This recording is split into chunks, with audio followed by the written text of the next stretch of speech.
Actual Tech Media EcoCast. My name is Jess, and I am excited to be here with you all today. But before we jump into our content, I have some basic information that I want to cover with you. All right, let's kick off our day here today by taking a quick tour of your audience console. And we're going to start with the questions windows. If you haven't already said hi, there is a whole audience of cool humans out there, so reach out and give a wave to the other members of the Actual Tech Media community. Now, keep in mind that if you do have any technical issues today, a browser refresh is going to fix just about anything. But if those tech gremlins are clinging on today, no problem. Just throw a comment in the question section and our crew will be there to help. We also want this to be an informative webinar for you, so throughout today's EcoCast, we hope you'll get engaged and ask all your burning questions.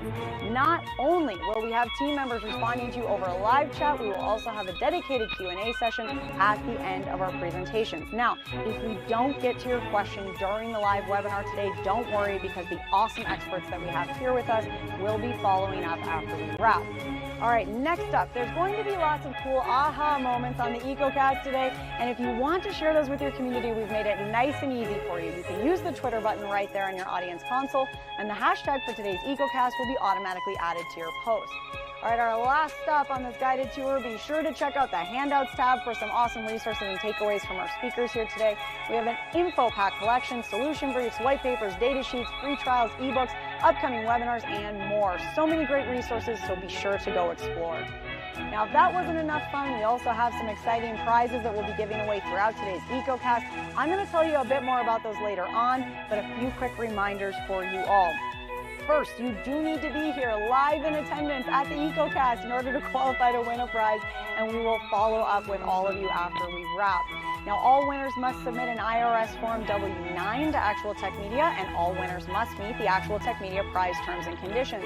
Now, if you don't know what those full T's and C's are, that's fine. We've got the full thing for you. Just head on over to that Handouts tab, click and scroll down to the bottom, and you'll find them waiting for you there. Now, the absolute most important thing to remember is that we love getting all your insightful questions during these live webinars. In fact, we love it so much that we actually have a special additional prize for all you inquisitive folks out there. So in today's EcoCast, we will be giving away a prize for the best question asked in each of our live sessions. Now, the expert speakers and teams will review all questions asked after we wrap the webinar, which means that even if your question does not get read out in a live session, there is still a chance to win. If you are a lucky winner here today and you would like to donate the value of your prize, we have several wonderful organizations that we partner with. So let us know when we follow up about your big win, and we'll get that rolling for you. Again, we are so happy to have you all here with us live at the EcoCast today, and we want to keep that good feeling going, so let's connect on social media. Reach out and connect with Actual Tech Media on Twitter and on LinkedIn. We have lots of great content, and we always want to hear from you. Now, if you're looking for more awesome content and resources right after we wrap the EcoCast today, be sure to subscribe to the Actual Tech Media channel on YouTube. Another fun way to win a prize and, hey, grow this awesome community is to refer an industry friend or a coworker to the Actual Tech Media webinar series. Now, you'll find a link to do that right in your Handouts tab, and you will also be automatically redirected at the end of the webinar. And both you and your coworker or friend could win a prize, and we hold those drawings every month. So be sure to refer a friend because, hey, it could quite literally be a win-win situation. Next, we have a cool opportunity for all the decision makers out there to get connected with new and emerging tech and innovative vendors. Here's how it works. All you need to do is click on the link in your Handouts tab, fill out a quick application, and the Actual Tech crew will then match you with some vendors that we think you should probably be chatting with based on your needs.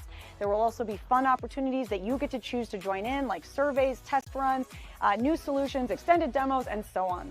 You'll get some chances to win extra prizes, you'll chat with great people, and you'll learn about the hottest new trends in tech. So be sure to apply, or hey, send that link to a decision maker on your team. Now, I want to take a quick minute here to remind you all about one of my favorite resources, and that is Ransomware.org.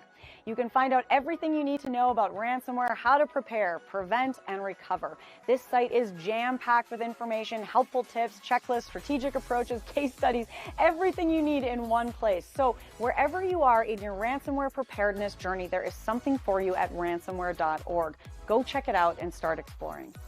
All right, I have one more exciting resource I have to tell you about today, and that is the Gorilla Guide Book Club. It's going to give you access to free enterprise IT books authored by top industry experts, so you can stay up to date on trending enterprise technology. And yes, these books will work on your Kindle, your mobile device, and as I said, they are completely free. You can download these awesome resources at gorilla.guide, and there's a link for you in that handouts tab as well. All right, well, we have covered a lot of important things already, and I don't know about you all, but I am excited to dive in. So let's get going.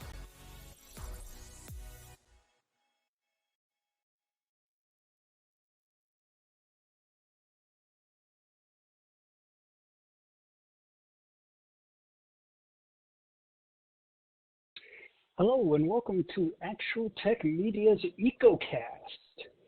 Today's topic is Wrangling Passwords, Authentication, and Identity, Keys to Success. What a great topic, huh? All right. Okay. Sorry, it seems like we might be having some technical issues now. I'm hoping everyone can hear me. And we get some feedback from the audience, please.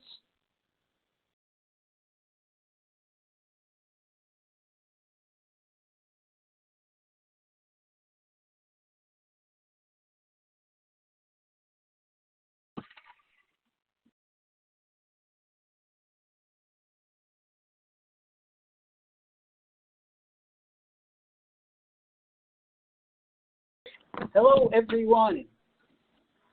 I'm hoping you can hear me now. Sorry about these technical issues we're having. We are trying to troubleshoot as we speak. Okay, it seems like we might have cured that. Thanks for hanging on and thanks for your patience while we work on some of these issues. You know how that internet thing works, right? Sometimes it doesn't go quite as planned. So I want to welcome everyone here to this EcoCast today, Wrangling Passwords, Authentication, and Identity, Keys to Success. I want to start by saying a big thank you for joining us. On the EcoCast today, we've got some of the most innovative leading companies in the industry. You'll be hearing from experts at Delinea, KnowBe4, StrongDM, Rubrik, and Optcrack. That is what I call a lineup of heavy hitters. My name is Keith Ward, and I'm with Actual Tech Media, and I'm truly excited to be your moderator for today's big event. You've already met Jess, who will be popping in and out at various times today, and Scott Becker will be on with both of us in just a couple of minutes. And stay tuned as well for some fantastic prize giveaways. Today's event features 3 $300 Amazon gift cards. In addition to that, we've got more for you. So we love getting all of your questions during these live events. We love for you to tell us where you're logging in from, where you're listening from, all over the world, all over the United States as well. So to encourage all of these questions, we have a special additional prize for all of you inquisitive folks out there. In today's EcoCast, we'll be giving away a $50 Amazon gift card to the best question asked in each of our live sessions. Now, our teams will review all the questions asked after the event, which means even if your question doesn't get read out in a live session, there's still a chance to win. So at the end, we will contact all the winners and let them know. And now, with that, it is time to get into it. Me, Jess, and Scott just played a super fun game to help set the mood for today's topic. So let's take a look. All right, so we're here to talk about Wrangling Passwords. Jess and Keith, are you ready to play a game? Very excited, yes. I am so ready. You just don't even know. All right, so what we're going to do is we're going to guess how strong different passwords are. I'm going to show you both the password, and then you can guess how long it would take to crack it.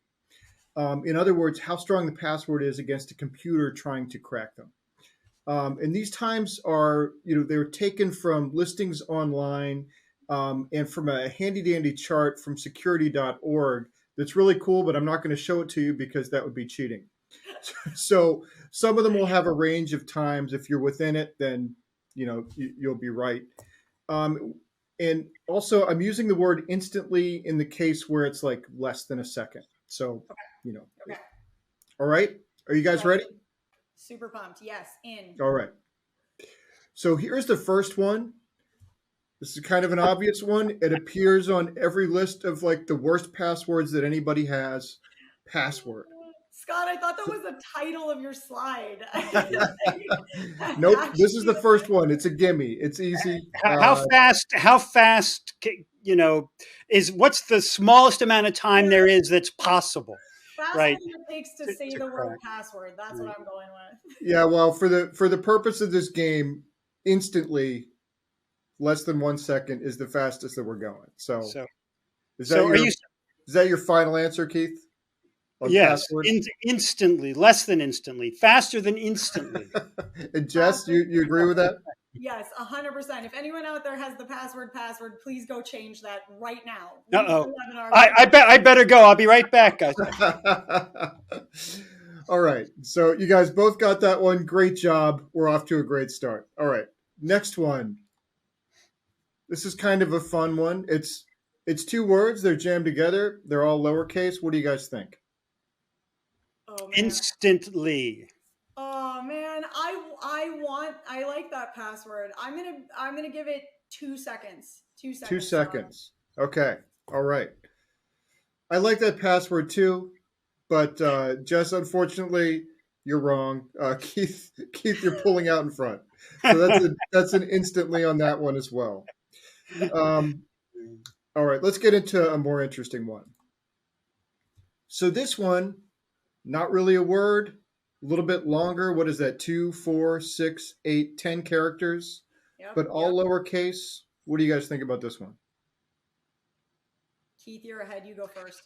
I will say 4 seconds. 4 seconds. All right. And Jess, what about you? I'm doing the Price is Right thing and I'm undercutting. I'm going to go with 3 seconds. 3 seconds? You went the wrong direction, Jess. Sorry. I guess it's the length of that password. I mean, the length of, the number of characters really matters. And I assume that also the fact that it's not going to be grabbed by a dictionary attack would add to that time too. But the fact that there are no special characters, or even, it's all lowercase, I would think that would make it pretty crackable, even though it's 10 characters long. I mean, a minute isn't a long time, but I guess in cracking terms, it's, it is a long time. I'm with you though. That hour seems like a long time. Yeah. I would feel like it would be closer to a minute. Yeah. All right. Next up, I don't know how to pronounce this, but Dilicus with a 1. What do you guys think about this one? It's it's got a uppercase letter. It's got a numeral. It's a decent length, 8 characters. Oh man, I keep getting. See if you can keep your streak going, Jess. I do. Technically, I do have a streak going. It may be in the wrong direction. You do. I am gonna go. Okay, if that last one was up to an hour, I'm gonna guess that this one could be like a day.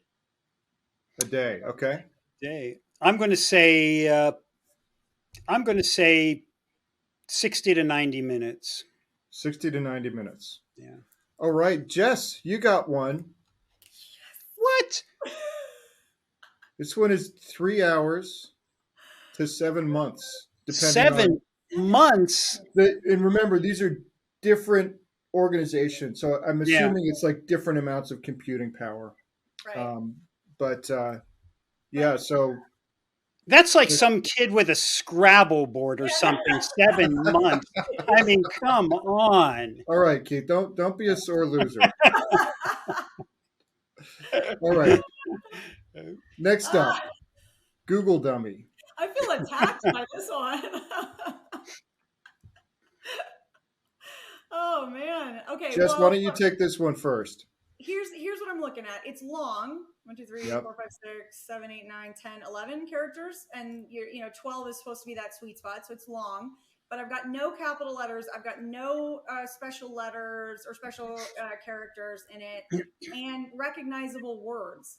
So I'm torn on which one weighs more, the 12 characters or the special letters and characters there. I am gonna go with the length. So I'm gonna guess 3 days. 3 days. Okay. So this is an interesting one because they are both words, but they're not related words, right? So the Star Wars example from before, those obviously go together. Google and dummy are not obvious matches in terms of, Google search might be a match or something. Right. So I'm going to say 1 to 2 weeks on that. 1 to 2 weeks. I think Okay. he has it. All right. Yeah, this was a tough one. It's listed at 23 minutes. So I guess maybe the fact that those are words. I like the way you guys were thinking. Obviously, none of us is a supercomputer, so we don't know like how to weigh those things, numerically. But okay. That's interesting. 23 minutes. Yeah. So we got one more to go. And right now it's an even 2 to 2. So this is the tiebreaker here, you guys. Keith, wait, quick super conference here, you and me.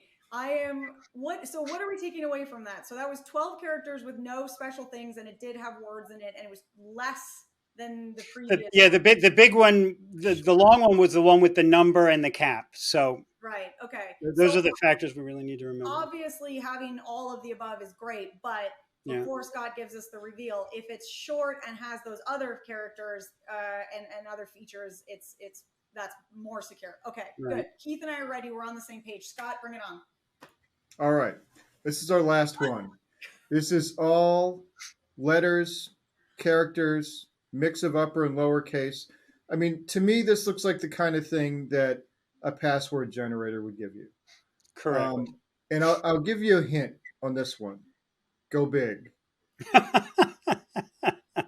Okay, I'm gonna go. I think that this is like, I don't know. Can we say uncrackable? I don't know if that exists. I'm gonna. Sure, you can say it, Jeff. You just said it, as a matter of fact. Let me clarify some rules. I'll say one. Let me clarify some rules here. Since we're on the last one and it's a tiebreaker, whoever is closest will win this one. So if you're going infinity uncrackable, you can't win because you can't argue that that's closer than something else, like than a lower number. So thank you for those let me put that out there. Scott just helped you out. Also, I want you to know, Jeff. He gave you an unfair advantage. I'm going to say 1 to 2 years. All right, 1 to 2 years. I'm going to go 10 years. 10 years. Okay. Well, on the rules that whoever was closer will win it, it goes to Jess. But Jess, according to this number, don't take too much solace in that victory because you're not even close. Oh, no. 34,000 years. What? Now, I'm going to tell you this. I don't buy that because, I think within 34,000 years, quantum computing, the time frame keeps stretching out, but I think 34,000 years is a pretty safe bet that we're going to have quantum computing cracking passwords much faster than they're cracked now. But, So that's a win, but not really. I'll tell you what, though, Scott, this has been really interesting for putting some hard numbers to how insecure probably a lot of our passwords, including some that I have right now, really are. So this has been quite a eye-opening and enlightening exercise too.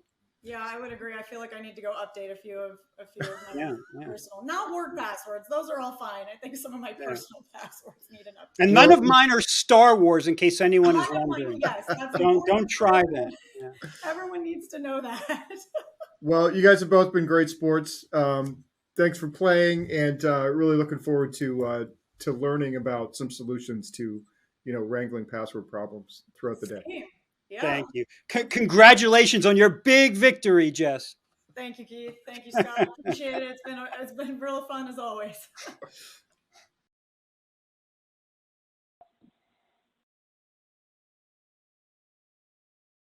All right. Hey, you know, I still think I should have won that, don't you? You know, Scott did really help Jess out in an unfair way, but I'll take it like a man. All right. So anyway, enough silliness with all of that. Before we get to our first session of the day now, we have a quick poll question for you. We want to know what your time frame is for adding new or updating existing IT solutions at your company. This kind of information is really helpful for us to know, so please do vote for one of these responses in the poll. And let's see, we've got 40% right now are not sure, 30% within the next half year or so. Those numbers are going up and down. They're looking really interesting. So keep voting. Thanks to everyone who answered the poll. Some of this feedback is really going to be helpful for us. And it does look like you're all in various stages of upgrades right now. So that is really good information to have. But it is time for the main event here. Our first presentation in the Wrangling Passwords, Authentication and Identity Keys to Success event is from Delinea. Presenting for Delinea today is Justin Harris, the Director of Product. Justin, welcome. It is great to have you here today. And I'm just going to turn things now over to you. So take it away. Thank you very much. And thank you all for joining me today on how to be successful in wrangling those pesky passwords and how to be successful in your identity strategy within your own organization. So I would argue within cybersecurity, the single greatest threat to the world is identity. And this actually seems to be a growing recognition within the industry. Companies, they're now looking at identity as the single place to focus, whether they have on-prem or cloud assets. And the fundamental starting point really in all of this is the human factor. And I don't think we're going to get around that anytime soon. Whether it's the everyday employee or it's the help desk admin, or maybe it's the DevOps engineer using APIs and automation, or it's the third-party contractor that we're using to augment what we're doing. No matter who it is, we're all prone to mistakes.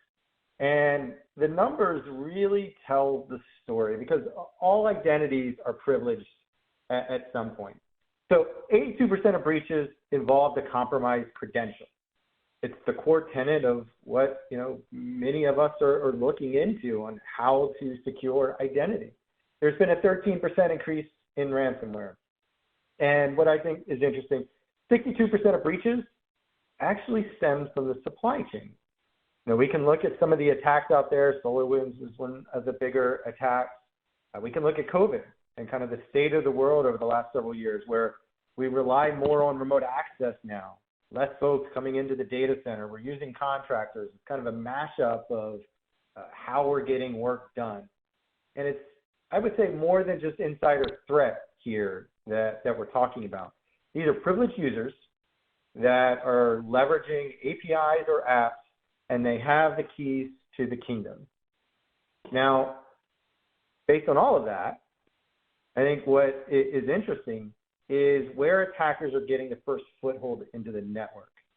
It might not be a single workstation, but we can study what happens here based on the Verizon analysis of about 24,000 security incidents. Credentials are stolen, they're misused, and what leads to and makes that problematic is accounts have too many privileges, and access using those accounts and that privilege is not being monitored at the administrative level. So the bad actor will get stolen credentials. It could be through ransomware, the dark web. They establish a foothold. Then the first thing that they look to do is escalate the privilege and then laterally move within the organization. And that's going to be a key focal point of our discussion today. And what's staggering to me is it's not like we're not trying to prevent these breaches. We've spent significant money and time on trying to prevent breaches. We spent $169 billion on traditional approaches in 2022 alone, but we still have all of these breaches, and at the end of the day, data being removed from our organization. So what should be done? So let me make a case here on whatever company should be looking at to handle passwords, identities, and authentication. So privileged access management really focuses on securing privilege, whether these user accounts or our user accounts or machine identities. It's the core value of privileged access management, or PAM. We need to layer in least privilege enforcement, privilege elevation, just-in-time access, trying to get to a place where we have zero standing privileges by using privileged access management to drive down the risk of our identities being exploited. And detection early in the attack chain is critical, because what we see happening here is an external threat gains access to an identity, again, maybe through the dark web.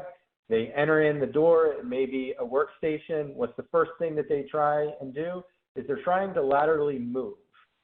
So how can we remove the ability for them to escalate the privilege, have the ability to laterally move?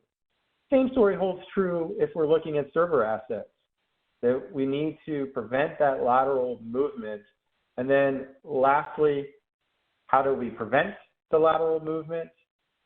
Just-in-time access by providing just enough privilege, maybe having zero standing privilege for identities, and making sure that they don't carry privilege all the time, and layering in other things such as MFA everywhere, whether it be not just in login to the platforms, but making sure that our identities authenticate and are authorized with MFA, especially if they're privileged, highly privileged, even on like secret checkout, for instance.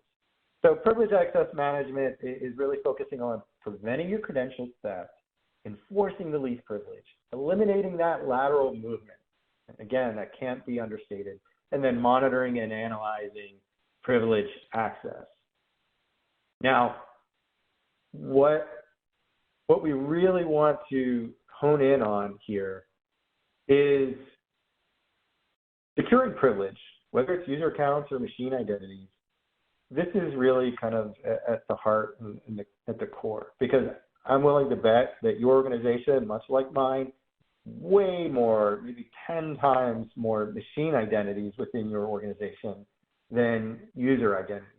So being able to automate the discovery of these identities across the fabric of your organization, then being able to vault away that privilege to ensure zero standing privilege, and automate the rotation of those accounts, and then being able to increase productivity for our user community by making sure that secure access can be given on demand. We're right-sizing privilege and kind of meeting the user where they are and giving them just enough privilege to do the function or complete the function that they're working on, and make sure that we're reducing our footprint at the same time.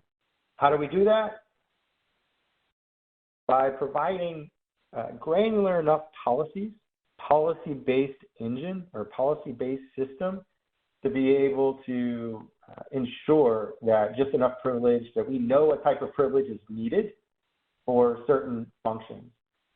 And then the surveillance and monitoring piece, I think this gets overlooked sometimes, or people start to look at this part of the equation without looking at what we just talked about, is yes, we want to make sure that we can detect early in the attack chain. That is critical, because again, once a bad actor establishes foothold and has an identity, what they're looking to do is escalate that privilege and laterally move within your network. So detecting that type of malicious activity and that pattern is important. So monitoring behavior with analytics and using machine learning to spot activities that really are inconsistent with the baseline that has been created over time for not just a specific user, but even kind of within your organization, that those analytics can be an indicator of a compromise.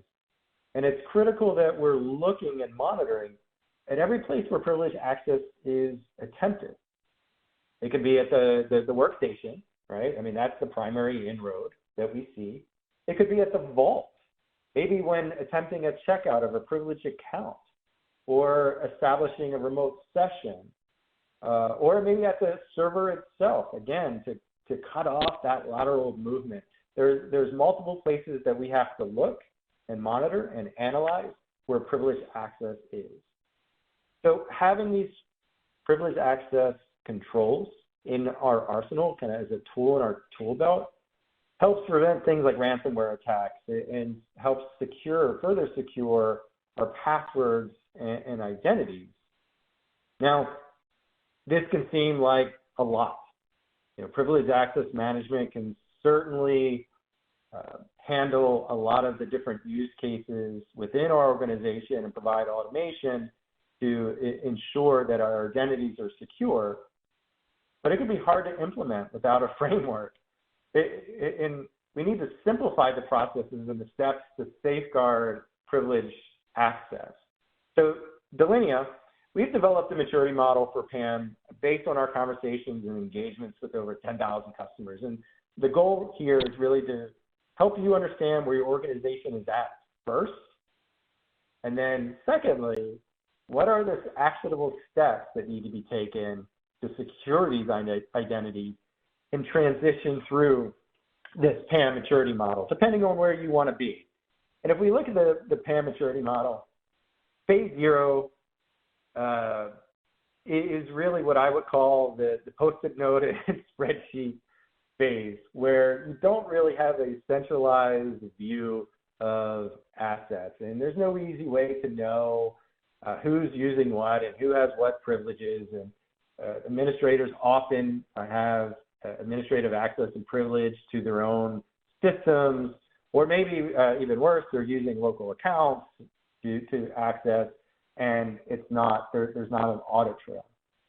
Where most organizations kind of should be is kind of a starting point if we really want to fortify our identity strategy, is in this phase 1 foundational approach. And this is where we get visibility and we're able to shrink that attack surface.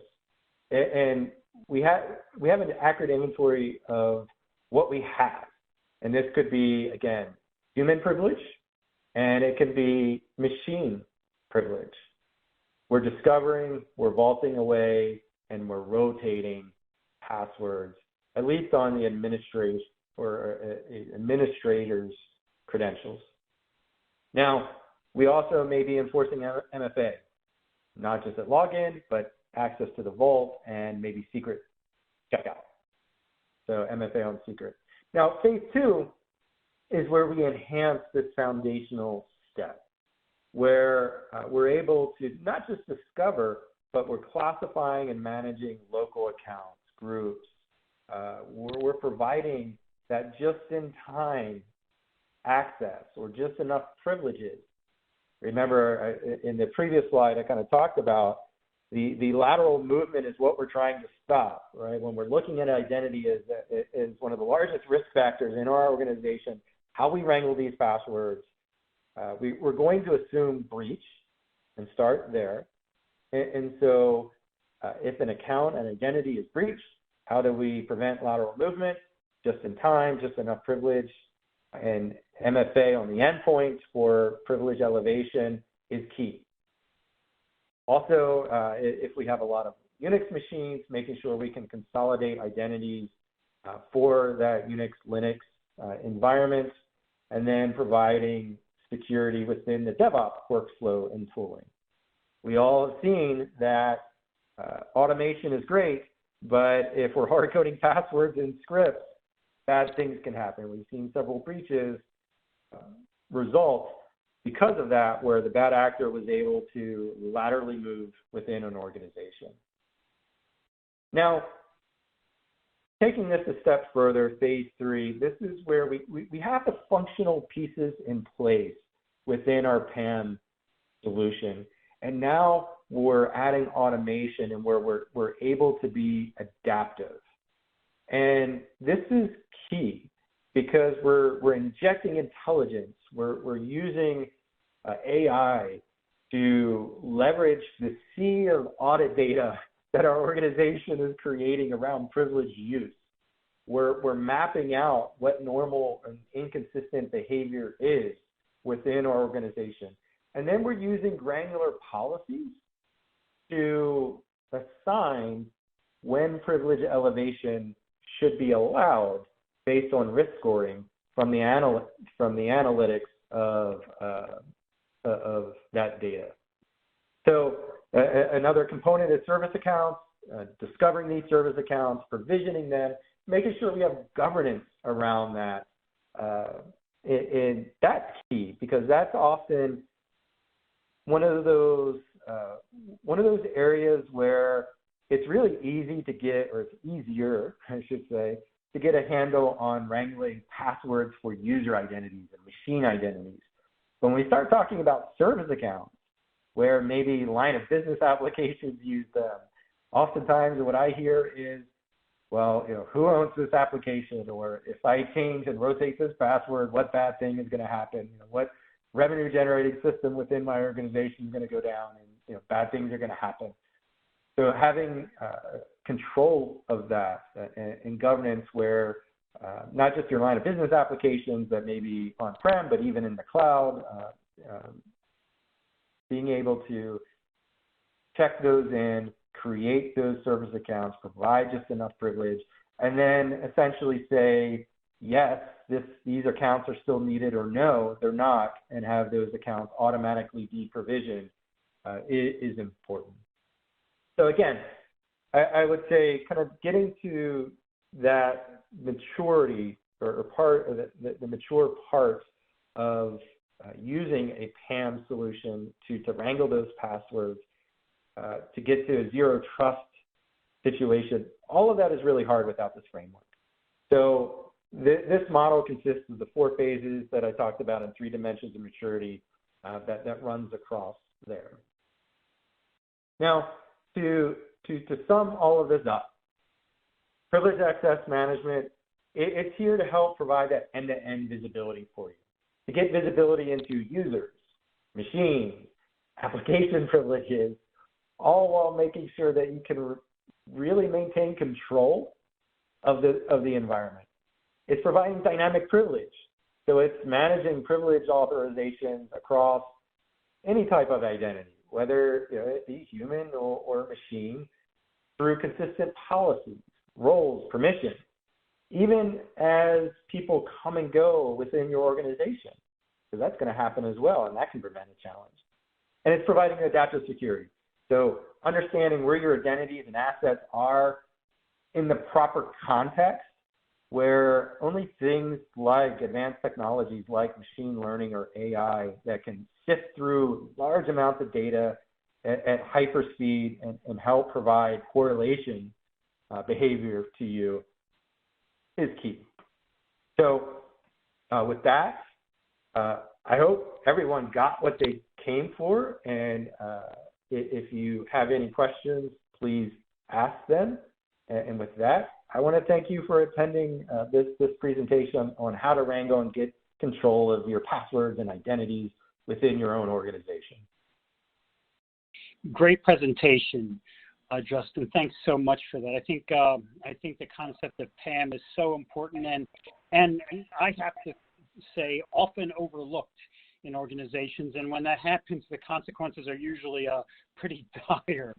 Yeah, let's get to some questions. We've got some really good ones coming in from attendees.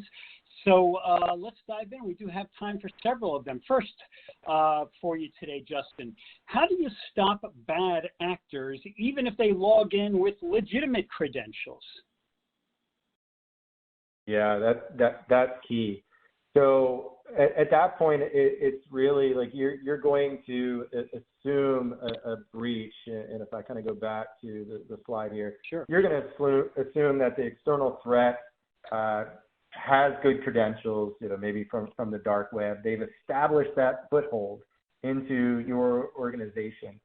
So if you do not have standing privilege and you provide just enough privilege, and at that point, you're able to layer in things like just-in-time access or just enough privilege, you're able to mitigate the lateral movement by escalating privileges from one identity to the next. Absolutely. Good stuff. So another question for you. What are my choices to provide more security for admin accounts compared to regular employees? Obviously, admins can do even more damage, so they really do need to be carefully controlled. What do you say to that? Yeah, the way we think about it is, all identities have some sort of privilege, and being able to kind of mitigate the risk of that privilege and understand that privilege is kind of step one. We classify identities kind of in correlation with NIST, where if you have administrative credentials, they need to be treated a little differently. So I think in those cases, the best practice and where we see customers laying in security, where we have it in the PAM maturity model that I talked about, was making sure that you layer in some of these additional capabilities like just-in-time, just enough privilege, adaptive MFA based on risk scoring. So being able to leverage the correlation of all that audit data to make sure that these privileged users are who they say they are, and they're doing activity that we've seen before in timeframes and locations with machines that are appropriate. So kind of laying in those additional capabilities of PAM, or kind of extends PAM, is key. Great. Now I put up a poll question while we start to wrap this up, and we want to know from the attendees, what additional information would you like from Delinea? Let them know now. Justin has presented some really compelling information, so let them know what you would like to hear from them. So now that we've got that up, we're going to keep that up for a little bit. Let's ask another question here. How does PAM, Privileged Access Management, how does it help when people quit or I guess otherwise leave the company?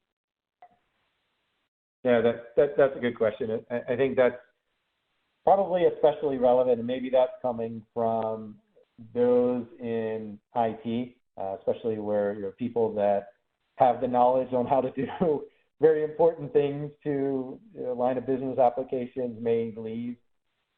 Being able to vault away these privileges essentially means it's configured via policy that if I'm an administrator to a revenue generating system for my organization, I may not even know the password. I may never even see the password to SSH into a box.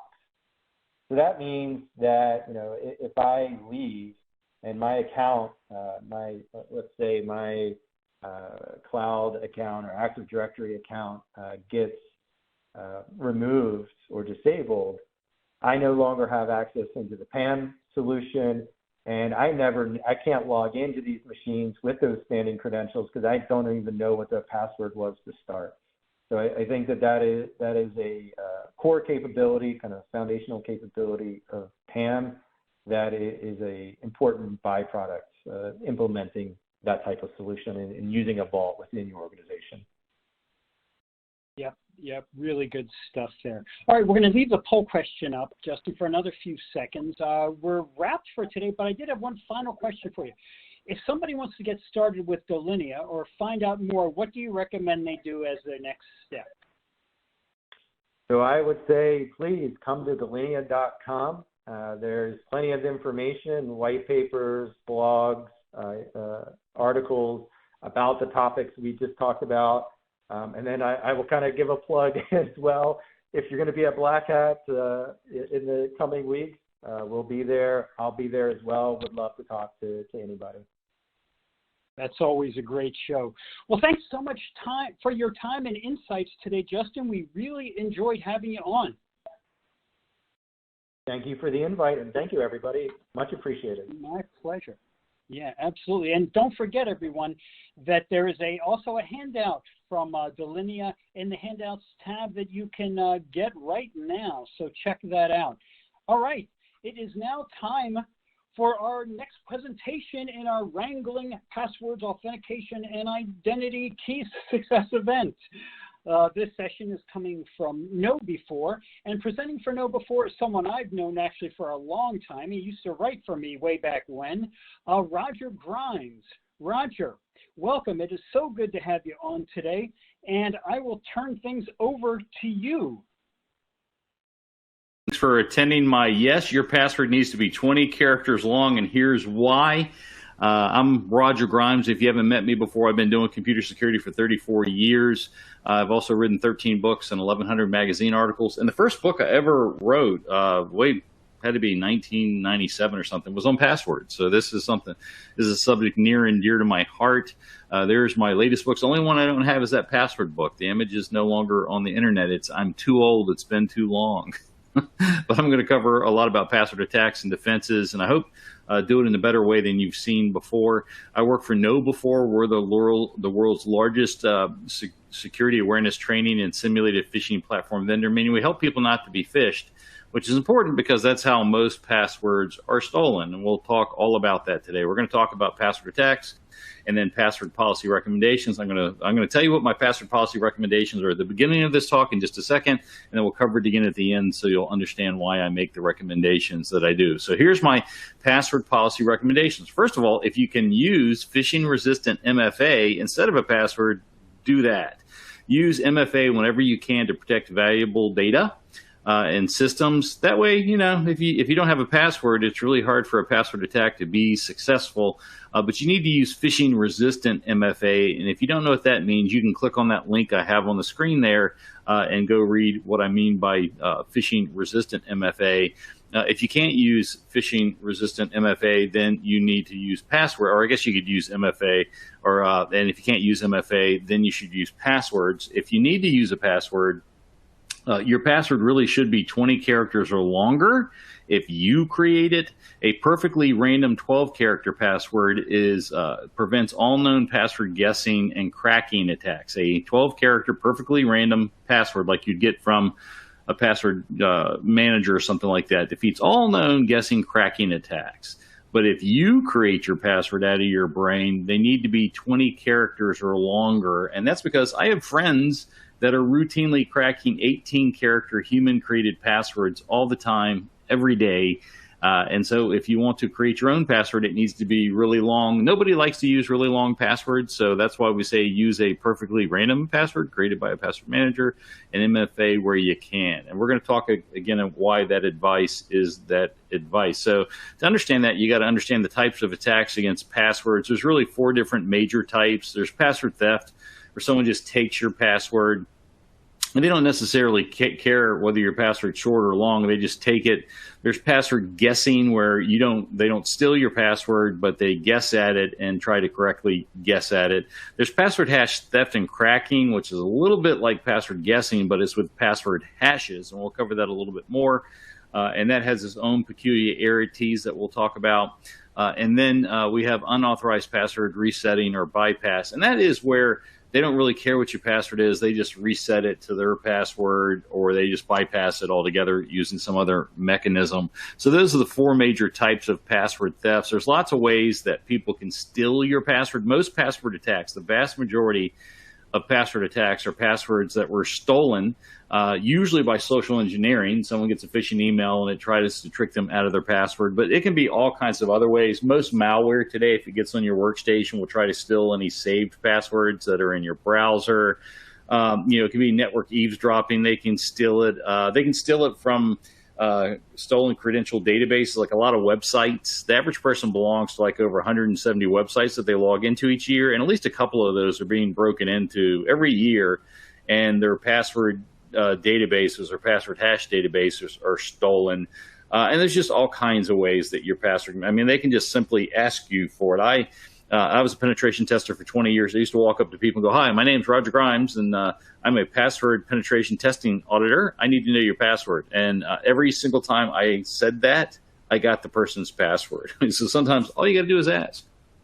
But if you're guessing at someone's password, so you don't know what it is and you have to guess at it, there's a couple different ways. The worst, slowest way is this brute force where, hey, I don't know what your password is, so I'm going to start by guessing AA and then AAA or AA and AAA and AB and ABC and so on one at a time. That's called brute force guessing, where you're not using any logic.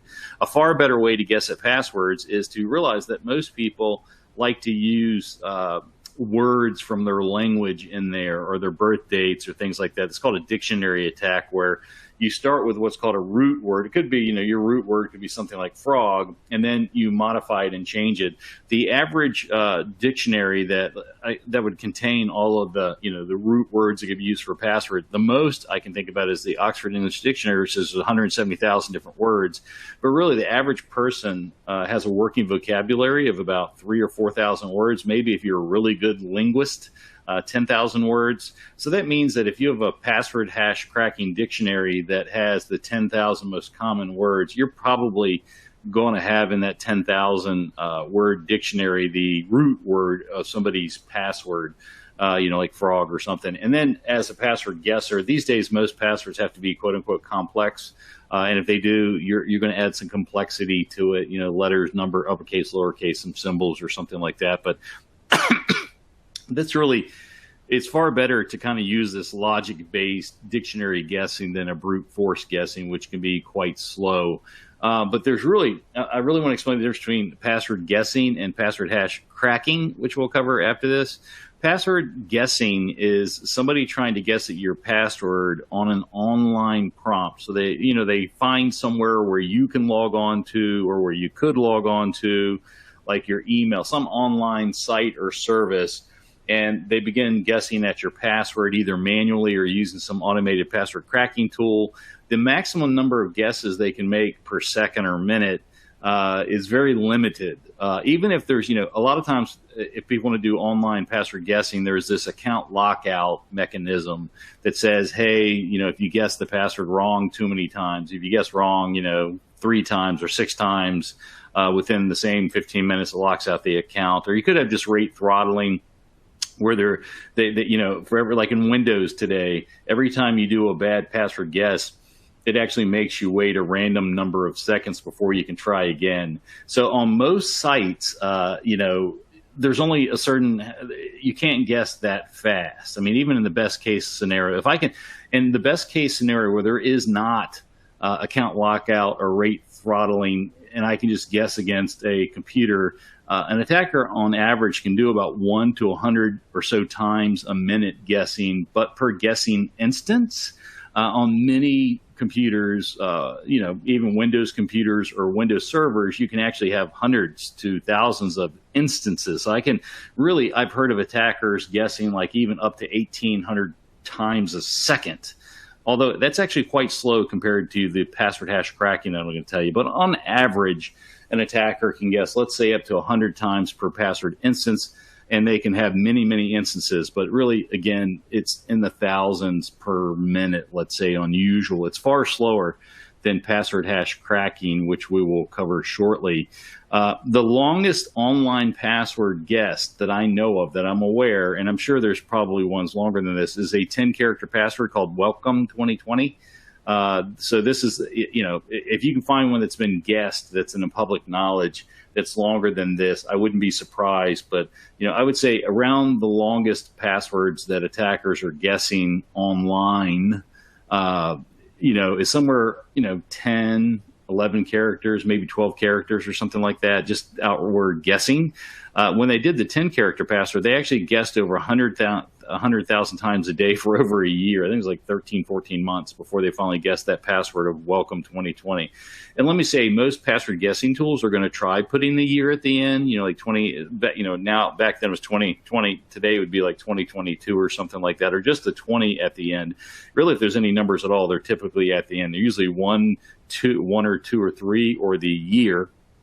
And if there's an uppercase character, typically the first character, it's usually a consonant followed by a lowercase vowel. So this password that they cracked, or I'm sorry, they guessed, was really within the realm of what most password guessers would think. Password hash cracking, though, is different.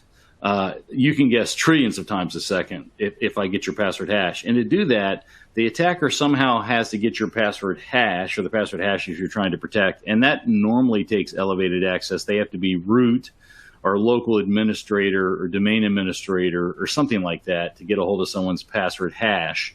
But then they can take that hash back to their lab and guess at it again up to trillions of times a second. We'll talk about that. They have to have your password hash, and then they have to have some password hash cracking software. Back in the day when I was a password cracker, I used John the Ripper, if you've ever heard of that. But really, Hashcat is what almost all the attackers use today. But the attacker will then either crack your password and resell it to someone else, like a ransomware group, or they could use it themselves. And also keep in mind, especially in a Windows network, an attacker, if they get your password hashes, can reuse that to log into other sites and services and computers, even without cracking it back to the plain text password. But password hash cracking, again, the attacker gets your hash somehow, guesses at it with a password hash cracking tool like Hashcat, and then converts it back to its plain text password that they can reuse. If you're not sure what a password hash is, know that in most modern operating systems, so Windows, Linux, BSD, Unix, all that stuff, when you type in your plain text password, let's say your plain text password is frog, it gets converted and stored as a cryptographic hash. Depending on what cryptographic hash is used by that operating system. Back in early operating systems, it would be what's called MD5 hash, but that's considered weak and broken. Windows, for decades, used what was called the LM LAN manager hash, and that's considered weak and broken. Today, if you use a Windows operating system, it should store your password as what's called the Windows NT hash, which is considered a moderately strong password hash.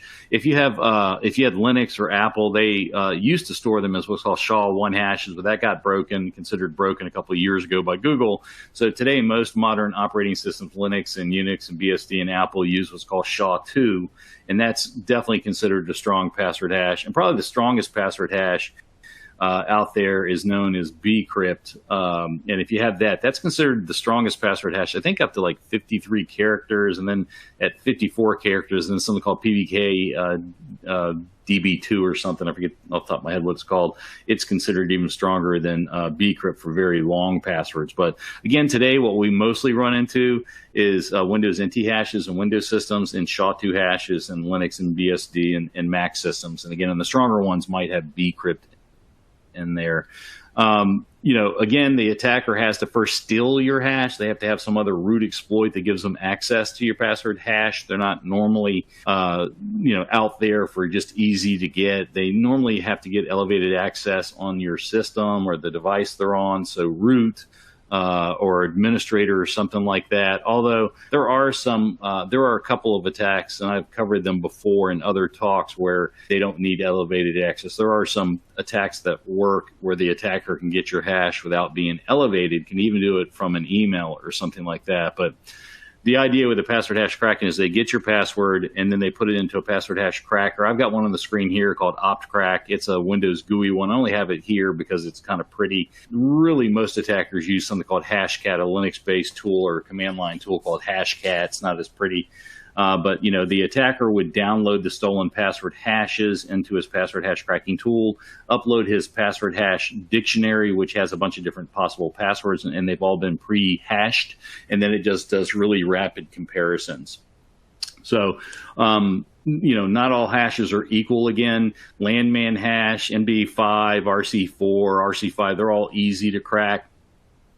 NT hash is about in the middle, and then SHA-1, SHA-2 are harder. SHA-2 is a lot harder, and then again, PBK-DF2 is a really hard one to crack, especially after, and I got it, but loses the PBK. Bcrypt is probably considered the strongest password hash out there, but it loses to PBK-DF2 after 55 characters long. And actually, Windows, for some of its like its logon caches, uses PBK-DF2. Some people may not know that, but anyways. How fast can an attacker guess at a password hash? It depends on what they're using. Most people guessing at password hashes are just using a regular PC or a laptop or something, and they can guess usually many millions of times or tens of millions of times per second. But there are these specialized password hash cracking rigs out there you can buy that have graphical processing units. And they can have you can buy them with up to 375 plus GPUs, and they're really good at doing password hash cracking. They can do easily trillions to tens of trillions of guesses per second. The top, most password hash cracking rigs that I know that people use guess at hundreds of millions to about 2 trillion tries a second. So ask yourself, if someone got your password hash and they're able to guess at your password 2 trillion times a second, how long would your password last? Most people's passwords would not last very long, especially when used with password human logic. But we do know that there are some top elite rigs that can guess at tens of tera hashes per second. And we think that nation states and have, with a lot of computers like what a Bitcoin miner might have, can do hundreds of trillions of guesses per second. That's pretty extraordinary. And here's the wildest part. You can buy for $5 to $100 per hour hundreds of terabytes of guesses per second, which is a lot of power for $50 or $100. I would say that most passwords that you would steal from somebody, steal from an organization, are going to fall in the first day or 2 or 3 or something like that. Here's a chart that someone calculated that if you had a perfectly random, remember, perfectly random, just a bunch of gobbledygook, if you had a perfectly random password and you're using it on a rig that could do 45 trillion guesses per second, this is how long your password would last, given the different types of hashes. And what I'll note to you is that if you go down to if you see the second hash type, the NT hash, really your big difference between 10 and 11 is, so if you have a perfectly random 10-character password, it will fall in about 3 weeks to a 45 trillion guesses per second, rig. But at 11, it really takes a jump to 5.6 years, which are like, well, that starts to become uncrackable because I'm probably hopefully I'm changing my password at least every year. But if we have to assume that maybe our adversary has hundreds of trillions of guesses, and that you have a 12-character perfectly random password. I think in the public space, I don't know of anything, even an 11-character. I've never heard of an 11-character perfectly random password ever being guessed by anybody. But we're saying use 12 because that way, if there's a nation state or somebody after you, hopefully that should protect you. We hope, although you never know what nation states may have. So again, my password policy is based upon that information I just told you, including, I like people to keep in mind that most password attacks don't care how long or complex your password is. If I socially engineer you out of your password, if I steal your password, if I reset your password, if I ask you and you tell me your password, if your password's out there in a password dump somewhere, they don't care that your password's long and complex. Most password attacks, the vast majority of them, do not care how long or complex your password is. They just steal them, take them, whatever, and they don't care how long or complex it is, and that's important. There's only 2 types of password attacks that really care that your password's long and complex, and that's password guessing and password hash cracking. And they are a far smaller percentage of total password attacks, but they're still in there. They still really do happen. And because of that, especially if you're concerned about the latter 2, you need to have longer, stronger passwords. But remember, the vast majority of password attacks just don't care what your password is and will be circumvented, whether it's short and uncomplex or complex and long. And also keep in mind that if somebody gets your password hash, they, on a Windows system, Windows network, can reuse that hash without cracking it. So that's something to keep in mind. It's kind of like if someone gets your password hash, most of the time it's kind of game over because they've already got elevated access, and cracking your hash back to a password is just one of the things you need to worry about, but still. So this is what we say again here. If how long should your passwords be to be considered unguessable, uncrackable? At least 12 characters if perfectly random, but if you created in your head at least 20 characters, and that's because I know of people that are cracking 18 character passwords if they get your hash. Now remember, that's not from guessing. This is password cracking. If you want them not to be guessable, it's an online prompt. I'm assuming about 12 characters is long enough. But if you want it to be uncrackable, if they get your password hash, you're looking at 12 character perfectly random or 20 character long password. And let me say, nobody wants to use 12 character perfectly random. No one wants to create or use 12 character perfectly random passwords or create 20 character password phrases or something. And so instead, use a password manager, use MFA when you can, phishing resistant MFA where you can, and a password manager that will create those long wherever you can. And perfectly random means it has a high degree of entropy or randomness. A lot of people think that a complex password is something like Roger is a goon, and I uppercase a character and replace a letter by a number or something like that. Like all those two examples there, like Roger Grimes 3, that would meet the complexity requirements for most password complexity. It's not complex. Most hackers have password dictionaries that guess at those type of combinations. What you need is a truly random password. Those things look like gobbledygook, and nobody wants to create them or use them, but a password manager can create and use them no problem. Remember, a 12-character perfectly random password is a pretty secure thing. It defeats all known guessing cracking attacks. Again, the problem is most people don't want to have to create them or remember them or use them. We like to use patterns and root words and stuff like that. And again, the average human-generated complex password is an uppercase character, usually a consonant followed by a lower lettercase vowel. If there's a number, it's a 1 or 2 at the end, or it could be the year or their birth date or something.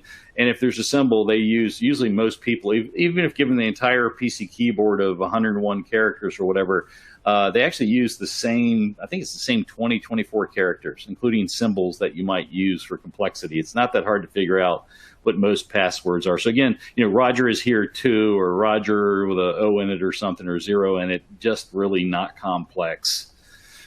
So they're hard maybe to guess at, but certainly not hard to crack when you can guess, trillions of times a second. If you want to find out how long your password would last before someone cracked it, there's a lot of online password strength checking websites. I give you a couple there. Only thing I tell you is if you're going to put in your password to see how long it would take to crack your password, don't put in your real password, because you'd be giving your real password to a stranger. So like if your password's like dog32, put in cat 23 or something like that. Put in the same type of complexity of password, but don't put your real password into these websites. But if you look at one of these websites, I used howsecureismypassword.net. If you put in like the typical complex password, like Roger Gry 2, it would only take 3 days for them to crack the password. And really, to be honest with you, these days it would be less than a day. But you see that perfectly random password, 41 trillion years, and a really long password, well over 20 characters, even more than that, right? But nobody, again, wants to use these long or these super random passwords. So use a password manager instead. I'm a big fan of password managers. I think everybody should use them, when and where you can. People often wonder, well, can't they be cracked? Aren't they a single point of failure? Yes, but the same access that it takes to crack your password manager is the same password it would take to steal your passwords. And the biggest risk from not using a password manager is that people use simple passwords, use the same password for multiple websites, or use password patterns, and those will lead you to getting hacked far more quickly than using a password manager.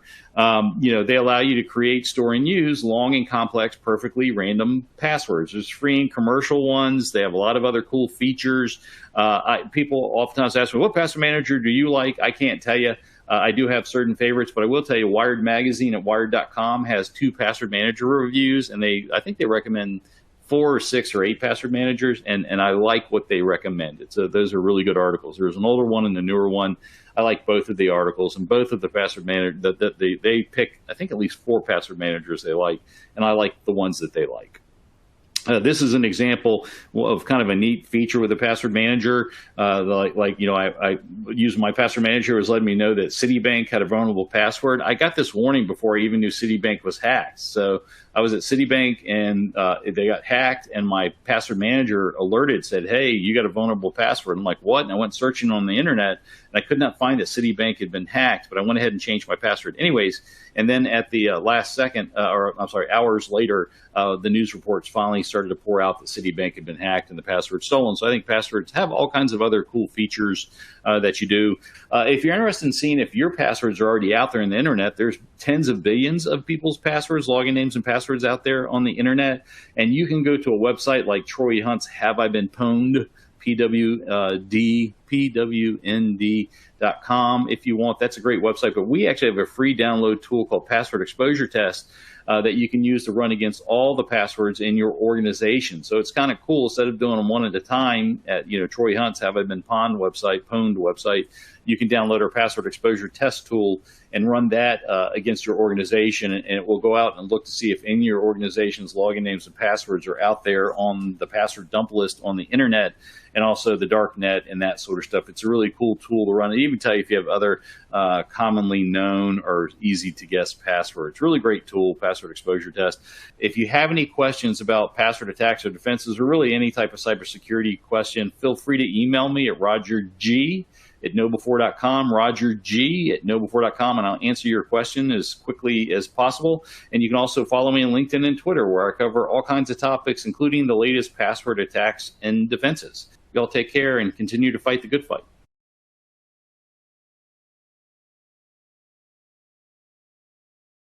Wow. Thanks for that presentation, Roger. Really good stuff. I know my passwords need work even more after watching that. So it is now time for another poll question. Let us know what additional resources you'd like to see from Know Before. I'd also like to remind everyone about the handouts section. We've got a PDF and link from Know Before. Be sure to check that out for more details. Thank you to everybody who's responding to the poll now. We appreciate the feedback very much. I'll leave it up here for another minute, and then we will move on to the next section, the next presentation. Thanks again, Roger. Really enjoyed that. And it is now time also for our first prize drawing of the day. Remember, we are giving away 3 $300 Amazon gift cards, and the first one is ready to go out. And the winner of the first $300 Amazon gift card is Evan Spickard from Pennsylvania. Congratulations to you, Evan. We will be in touch with you soon about claiming your prize. All right. Now, with that, it is time for our next presentation in our event today. And this session is coming from Strong DM. Presenting for Strong DM is our second Justin of the day, Justin McCarthy. Welcome to you, Justin, and thanks for being here today. You now have the mic. McCarthy, co-founder and CTO here at Strong DM. And today we're going to discuss really a fresh take on what should probably be a pretty familiar topic. And that's the topic of credentials and their relationship to privileged access management and identity. And I'm going to share how really one profound change will transform your team's relationship to privileged access. And it's just the simple change. Don't manage those credentials, just delete them. But first, I've got a quick quiz for you. So in a survey of 200 enterprises with credential management and privileged access programs in place, we found some interesting results regarding what fraction of those credentials go unused within a quarter. So when you think about all the credentials that are out there, which ones are out there but really see no use? So they're declared, but nothing's using them, no people, no systems. So you just think about and reflect on your own environment for a moment. Would that be fewer than 25%, maybe greater than 75%, somewhere in between? So the surprising result that we found is that really greater than 75%, up to 85% of these organizations had privileges and credentials declared that simply hadn't been used. So these are standing permissions that are out there that eligible for compromise, that simply aren't required for someone's job within a given rolling 90-day window. And that was just a huge number. And I think it really spoke to really some of the messages that are a core part of our product at StrongDM, and also just reinforces something that I think as an industry we've all known about for a long time, which is that the sprawl of credentials is a major problem, a major vulnerability, and it's something that we can do better. All right, so let's just reflect for a moment on the status quo. So here we are in 2023. We've had traditional PAM products for 25 years. We've had public clouds for 15 years, and we've had great SSO options for over a decade. Zero Trust itself was defined more than 12 years ago. Yet users still struggle to access their workloads in a timely manner. Administrators are overwhelmed with error-prone manual tasks, and that single pane of glass still feels out of reach for most. Every time I meet with a new security or IAM leader, I ask a few simple questions, but I've yet to hear a simple answer. Something as basic as, who has access to this server right now, can be hopelessly difficult to answer. Identity providers and SSOs do provide an important part of the answer and are great for your web-based workloads specifically, but they don't always help with your infrastructure. Traditional PAM products can help small groups of administrators share passwords more safely, but they don't have the intuitive user experience that's necessary for a broader audience. And finally, Zero Trust solutions are a great way to reduce your reliance on traditional VPNs, but they still struggle to convey identity to all the systems that need it. So who's happy with the status quo? We know it's not end users. They feel confused, constrained, and patronized. Administrators aren't feeling great either. They're trying to balance a team's productivity with potential risks to the business, and they don't always have great tools to do so. The sheer volume of permissions and entitlements that are present in a typical environment means your security engineers and auditors also need to be part-time data scientists. And finally, quantifying just how much access is out there can be so difficult that most teams don't even try.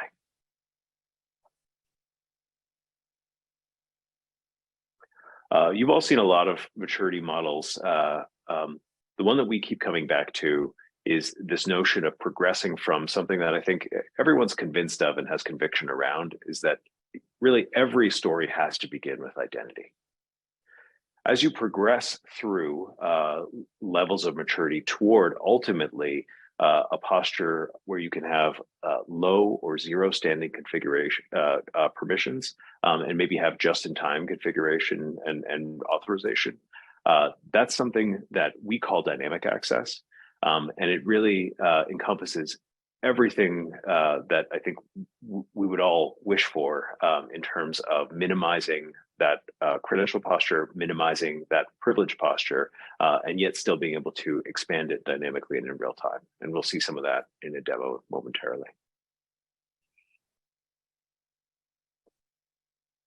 Okay, so let's see if we can improve on this story with a new approach to privileged access. I'm just going to switch over to a demo. And the demo actually begins on my workstation here, so from the point of view of an end user. So in this case, I've got a database client, and I need to interact with the database to do my job. This database client doesn't know anything about a VPN, doesn't know anything about a Zero Trust network, and yet when I configure the path and the credentials and the host name within the system, what's happening under the hood is the StrongDM product is intercepting that traffic, and it's actually deciding which credentials should be in use in order to access that system. But as an end user, I'm operating this in a completely credentialless fashion. So here I am interacting with a relational database, I'm interacting with a database table, I'm running a query, and yet as an end user, I was never provisioned a credential. It never made it onto my desktop. There's no secret, there's no key, there's nothing to lose. Okay. Dropping down to the command line, it's the same story. I can get a list of resources that I'm eligible to access according to my role in the system. And then I can access them in a totally familiar way just by using the command line tool that I'm familiar with. I can log into that system. But really the profound change that's happening behind the scenes here is the StrongDM proxy is really handling all of the authentication with the target systems, which again means that as an end user, I never had to be provisioned a credential. I never had to be issued a password. Okay.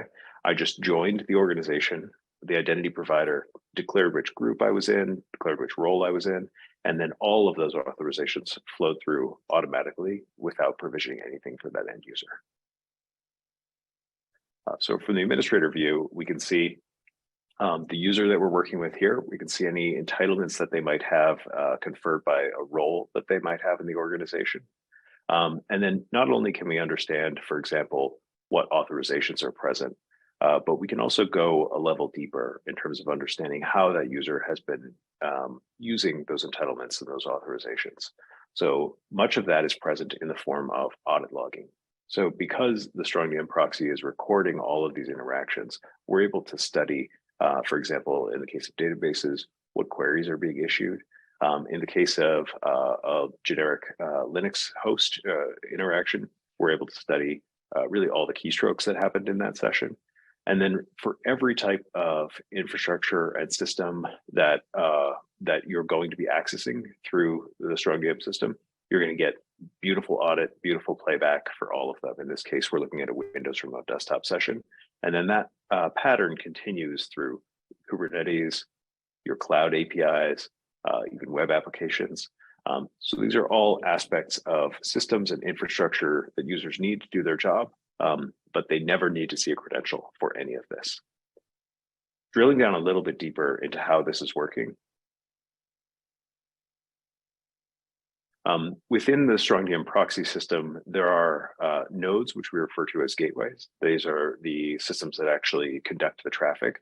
But then what those nodes are doing as a session is formed is they're interacting with a secret store, a vault of some type, okay?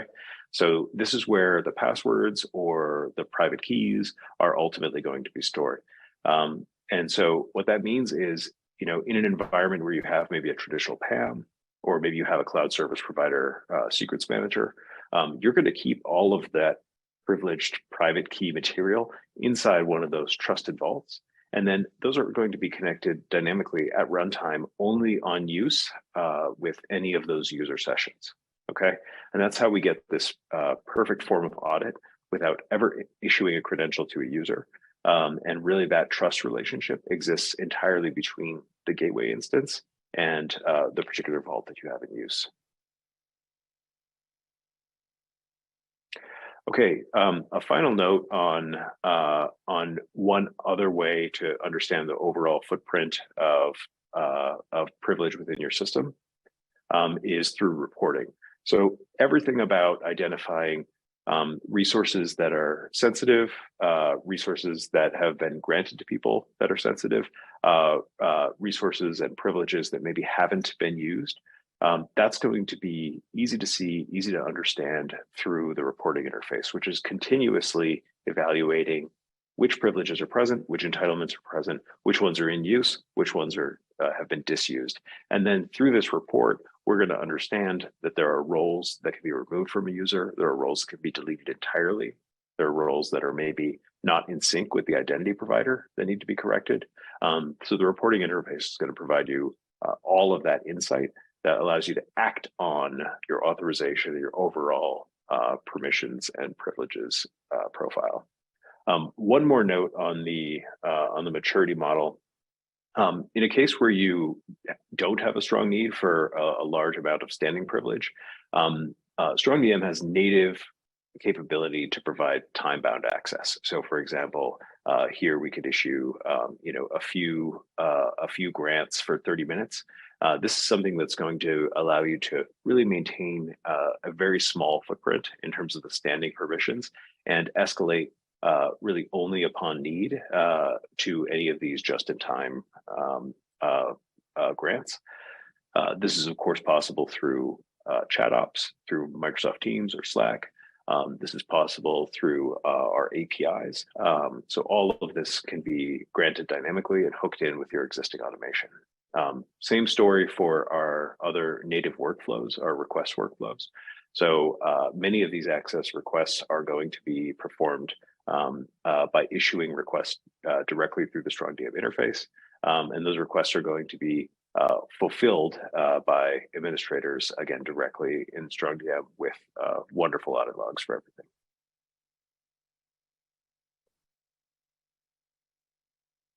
Okay, so that's the quick version of the demo.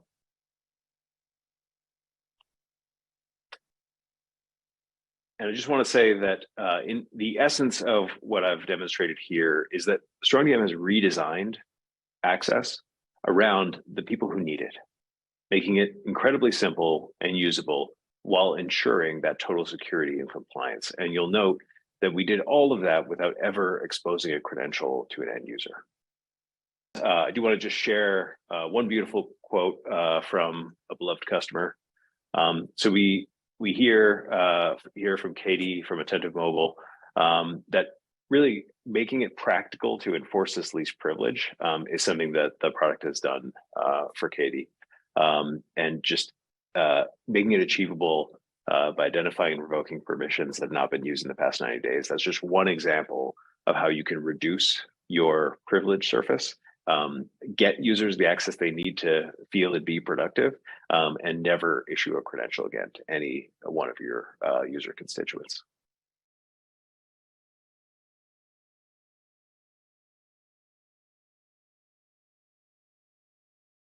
And thanks for that presentation, Justin. Such interesting information there. So, excuse me, now it is time for another poll question. Tell us what additional resources you'd like to see from StrongDM.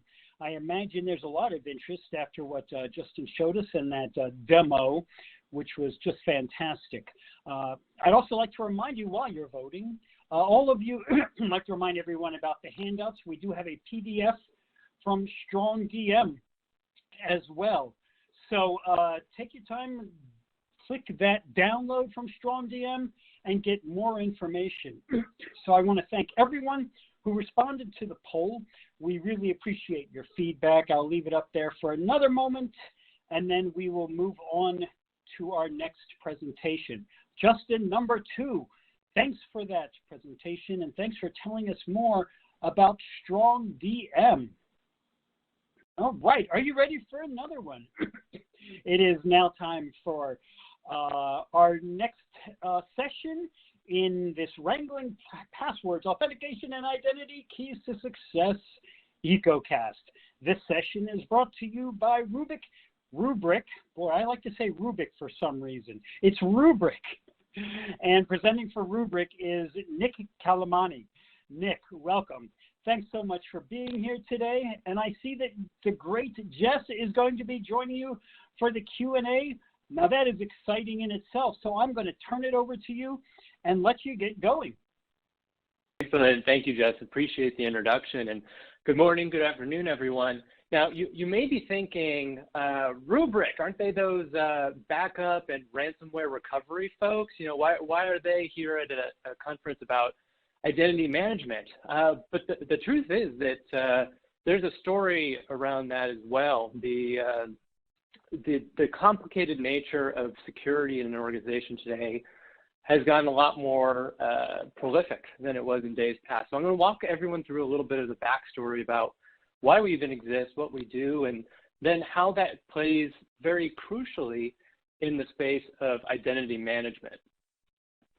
So To set the stage, as I mentioned, business data is under attack. Applications can be reinstalled and recovered, but the data of your business is usually irreplaceable. If the business loses its data, the business no longer exists, quite frankly. And obviously, we're all familiar with traditional infrastructure security, prevention at the edge, firewall, email security, phishing detection, things of that nature. And then now we're also seeing, SIEM and SOAR tooling as kind of a more advanced way for organizations to centralize the security. But at kind of the bottom of that entire stack is the data left kind of out in the open, unprotected. And obviously, there's a huge amount of investment going into, perimeter security and infrastructure security. And by no means should anyone attempt to replace that. But there's something more that needs to happen here. So again, I mentioned at Rubrik, something we're very focused on is zero trust as it applies to data security and the backups. So on the front lines every day, I'm talking to customers who have either been through a ransomware attack or are trying to prepare for one, whether that be for compliance reasons or just internal risk initiatives.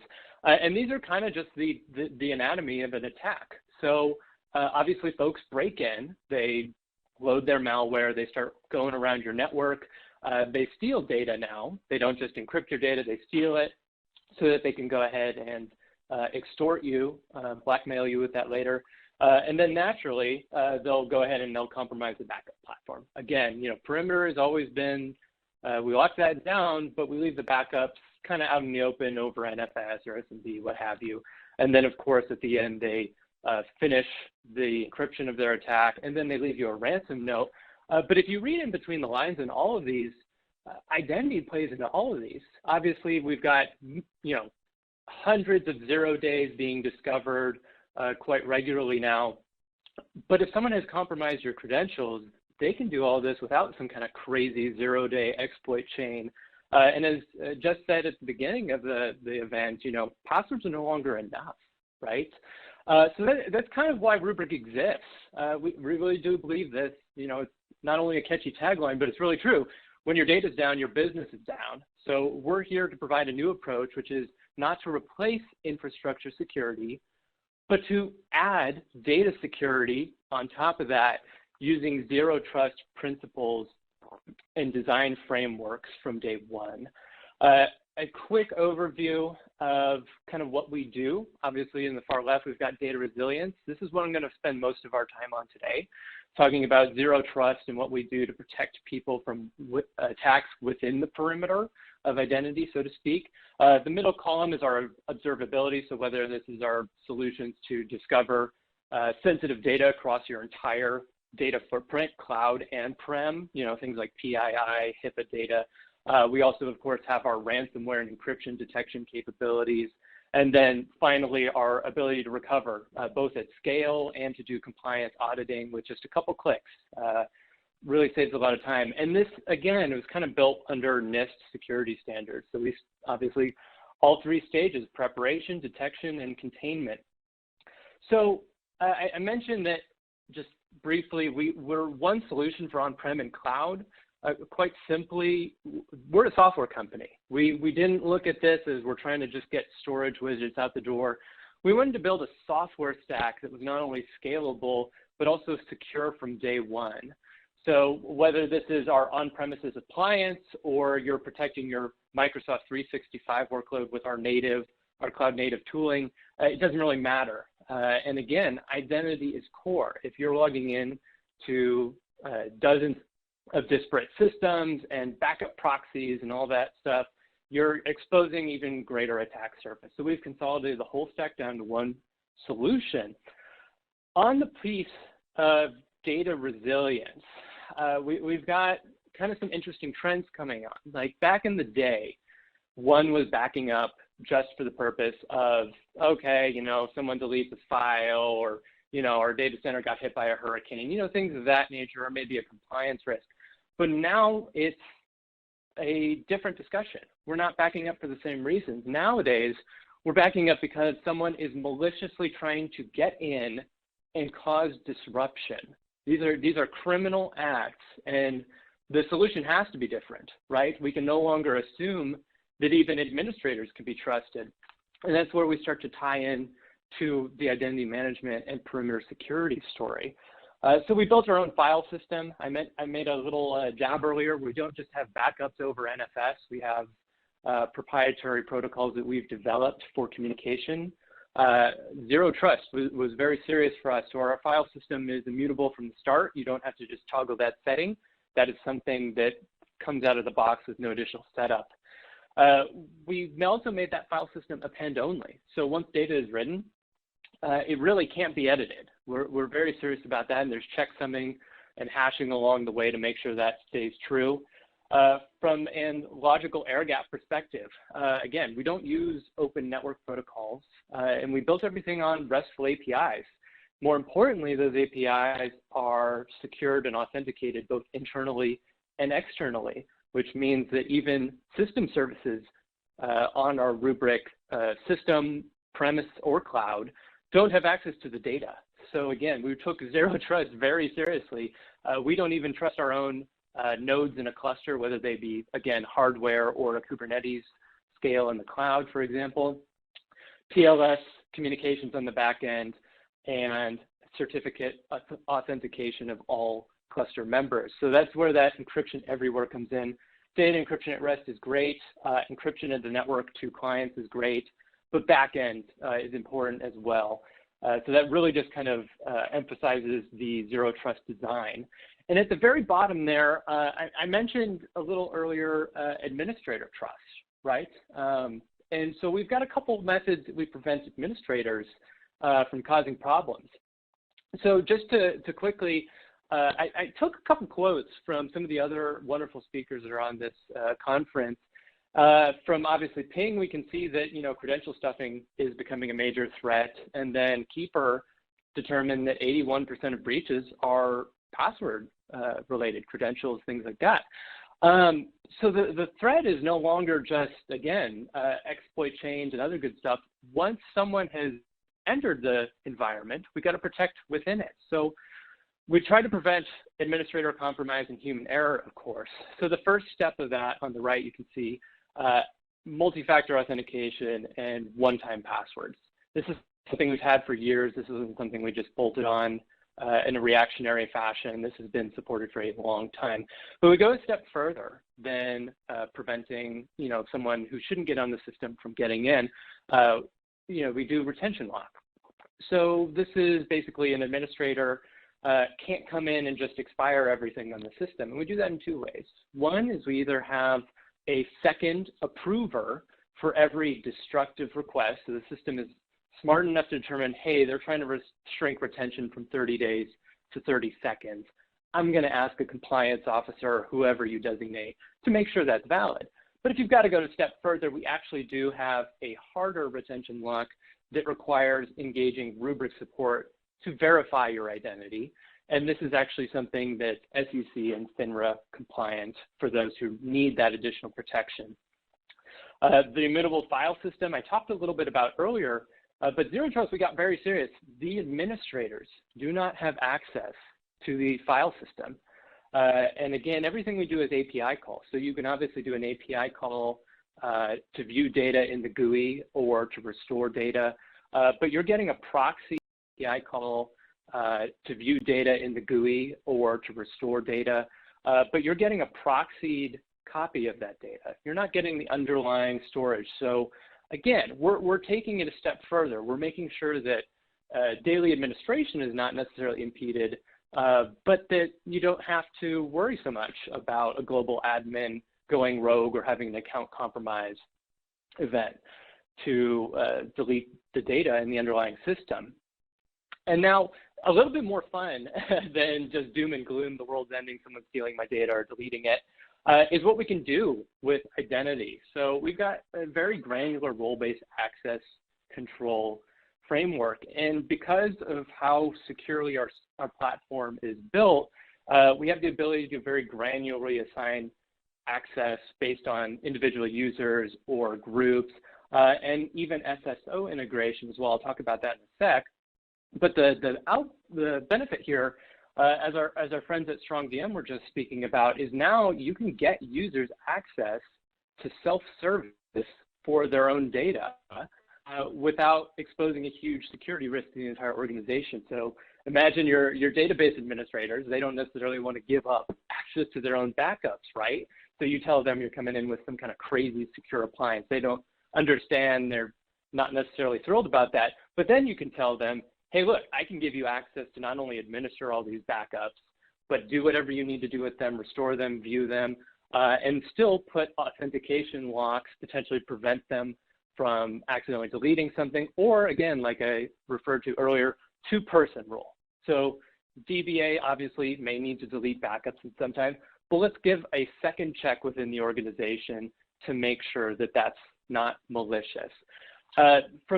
Obviously, from an API-based approach, we have a lot more flexibility and integration. So we can integrate with ServiceNow, but pretty much anything is supported. Anything that uses RESTful APIs under the covers. Today we have integrations, for example, with Okta, Azure, Active Directory, and then pretty much anything else that's SAML 2.0 compliant. But we also have a website. Actually, it's just, you can get to it from our homepage. There's no crazy goofiness, where we publish all of our APIs. So one can theoretically build their own integrations. A popular purpose for that is, SIEM and SOAR tool integration. Obviously, you want your SIEM tooling to get a ransomware alert from Rubrik directly. So we provide all the tools necessary to make that possible. And with that, I want to leave everyone with one question before we open up Q&A, and that is, can you delete your own data and your own backups today? Because if you can, that means someone else can too. That's a great point, Nick. I'm guessing a lot of us hadn't thought about that. It's definitely a weird question to ask oneself, right? We don't traditionally think about that. Well, it makes sense. It's, as soon as you sort of put some thought into it, just if it's accessible, it's accessible. So interesting. Well, thank you so much, Nick, for that wonderful presentation and for sticking around to answer some questions. I want to jump into some questions. And actually, this one might play into what you just asked our audience here. Nick, can you speak to, are Rubrik backups really immutable? Yeah, they are. So not only from a file system perspective of the nature of the file system being such that old data cannot be overridden. Now, obviously, we have cleanup services and maintenance processes that expire that older data when it's supposed to be expired. But again, we basically implemented microsegmentation in our application. So there's no potential for rogue access to do those operations, because it's a non-routable, secured, and internal-only API that does such tasks. Okay. We have some questions about how this would actually work for a company in terms of cloud, on-prem, hybrid, VM. Can you just address that briefly as well? Yeah, of course. And this is a common question. I mean, again, we're a software company, so while we have a hyper-converged appliance you can put on-premise to run the entire stack. There's no additional proxies or virtual machines needed to make this all work. It's just an appliance. The same holds true in the cloud. So we're running the exact same software stack in the cloud. It can either be customer deployed or we host it. But the benefit here is that if you're all cloud, you don't need a hardware appliance, because data born in the cloud should stay in the cloud. That's kind of our view on it. And, our 365, just to kind of hit on that, a lot of folks, has gotten a lot of traction recently, not only due to the Microsoft investment in Rubrik, but also just because people don't realize that, oh my gosh, just because my data's in the cloud, I didn't realize I still had to protect that. So again, cloud premise, we don't care. And I do want to harp on, it is the same interface to manage both. Seriously, it's one URL. There's not 4 GUIs. It really is one GUI. So we're very proud of that. Well, I think you may have just answered. Patrick was asking that question as you were answering it. So Patrick, let us know if you need any more clarification on that. Okay, curious about the SSO providers that you integrate with. Yeah, I mean, so I mentioned obviously, you know, Okta, Azure Active Directory, and some of the others. But I mean, again, the list of folks we can integrate with theoretically is infinite if they support, you know, kind of a RESTful API approach or they're SAML 2.0 compliant. Again, just because we built a stack that's, you know, API based, we're pretty flexible in what we can do. So for a lot of things, we just truthfully don't have a compatibility list, if you will, because it'd be like saying, well, you can drive a Toyota, so you can only drive a Toyota. That's just silly. You just get behind the wheel of an API, and it'll work with anything pretty much.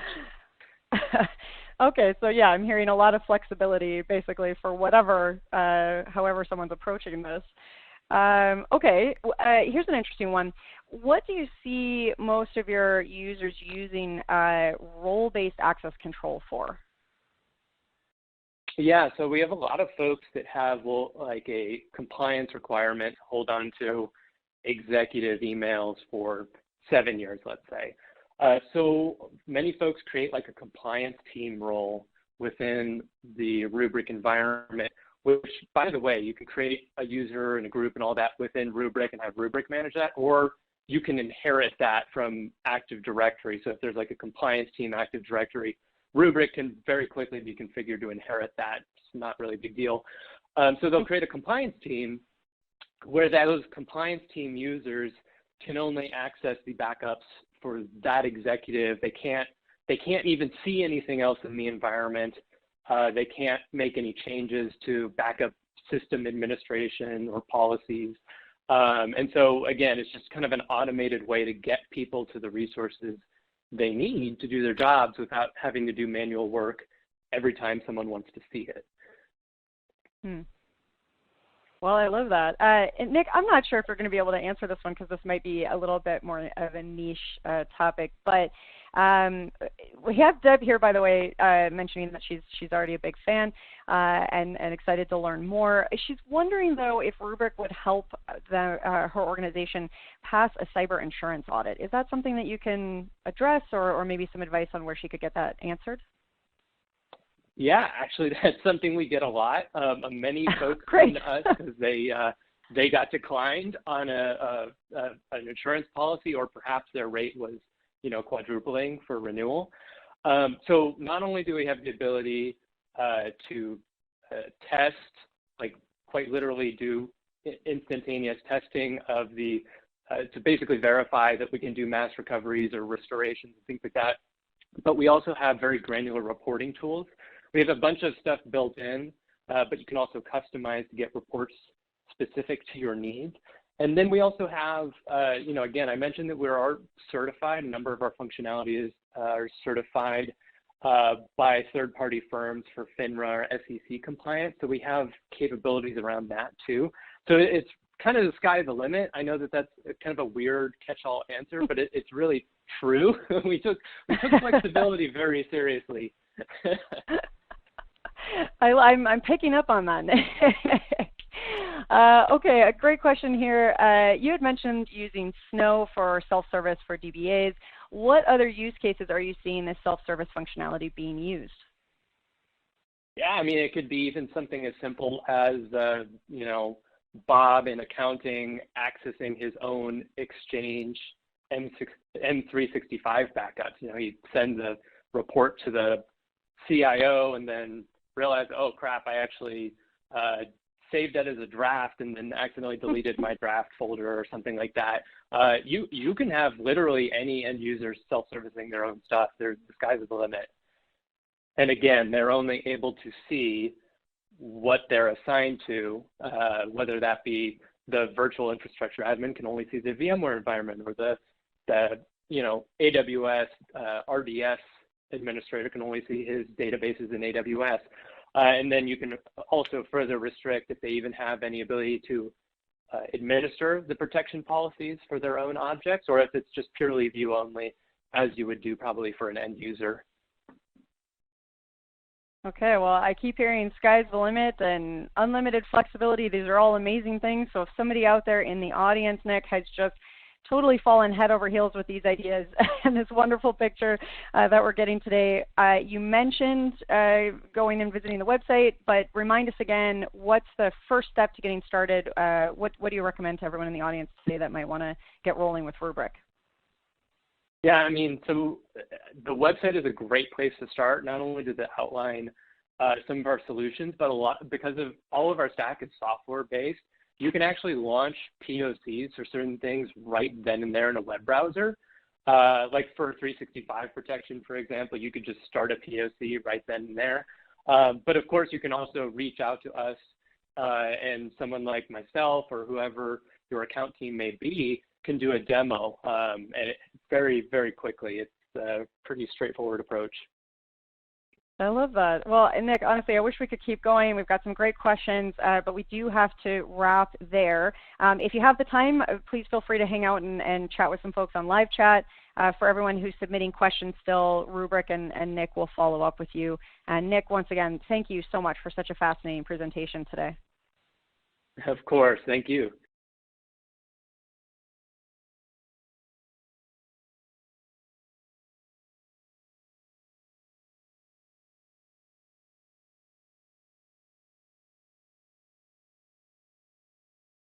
All right.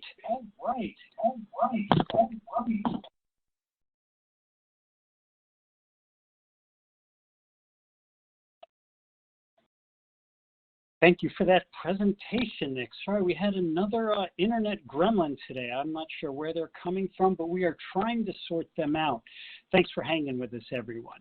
And thanks for that presentation, Nick, and thank you to Jess for leading an illuminating Q&A. And as you may have guessed, as you can see, it's time for another poll question. Let us know what additional resources you'd like to see from Rubrik now. And again, another reminder that they have got information in the handouts section. Also, PDFs and links. Make sure to check out those from Rubrik and all our other presenters from today. Thanks everybody who's responding to the poll. That feedback is so important. It may seem like it's repetitive, but it actually isn't. It's important for each of our sponsors to know about. And I'm going to leave it up for another moment, then we'll move on to our next presentation. So in the meantime, we have another gift card to give away. So let's do that right now. The winner of the second $300 Amazon gift card is Luke Van Den Langenberg from Wisconsin. I hope I said that right, but I doubt that I did. Congratulations, Luke. We'll be in touch with you really soon about getting that prize. All right, let's move along now. It is time for our final presentation of the day for this Wrangling Passwords, Authentication and Identity Keys to Success EcoCast. This session is coming from Okta, and presenting for Okta are Stephen Kaimi and Joey Barkley. Welcome to you both, gentlemen. Thanks for being here today. Now, Steve is starting off with a very important question, so we'll let him get to it. What's our most important asset? Well, I mean, I would say that it's our identity, Steve. Absolutely. So when we talk about identity in the digital world, maybe a really quick level set, Joe. I mean, you've been doing this a long time. Tell us when we say identity, modern identity, what are we talking? Well, to be honest with you, Steve, there's so much that we could cover in that one small question. We don't even have time today. So you mentioned our city tour earlier, I believe, and we're going to talk about that later on during our session here towards the end. But I encourage everyone who's on the call today to attend that so that they can dive in deeper with some of these topics. But modern identity entails, just to be quite frank, a lot more than it used to. You have to have some type of storage mechanism to hold the data about your users that are going to access systems. You have multiple applications that need to have access to that data in order to authenticate and authorize access to the data that's held within those individual applications. You have to be able to manage the identities when people come in my pitches to my customers. We talk about joiner, mover, leaver scenarios, and I think a lot of those who are on the call today are familiar with those. When somebody hires in, they need to be able to create accounts in all of those downstream applications. And then at some point, you've got to go and do checks on each of those apps to make sure that the data that remains in those apps is fresh, and that the people that have access, and the people that don't need access can be removed in a timely fashion. There's a lot more that goes into that as well, being able to access systems remotely and things like that. But that's just kind of scratching the surface. It absolutely is, and that kind of feeds into that notion that all of this stuff is absolutely critical for connecting and enabling the workforce. That's kind of why we started out with that quote from the ICAM strategy, right? Those mission and business promises to the American people. Identity is critical, to all of that. And part of it too, I joked about the nuclear power plant, but part of the reason why I did so is like electric utilities are one of the 16 different critical infrastructure sectors.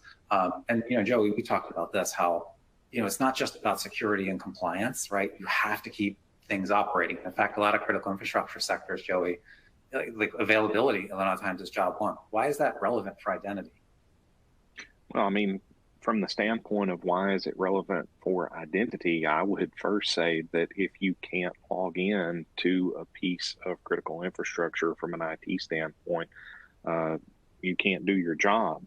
But I know that in previous roles where I have worked, when I was working for a government agency, one of the biggest concerns that we had was health and human safety.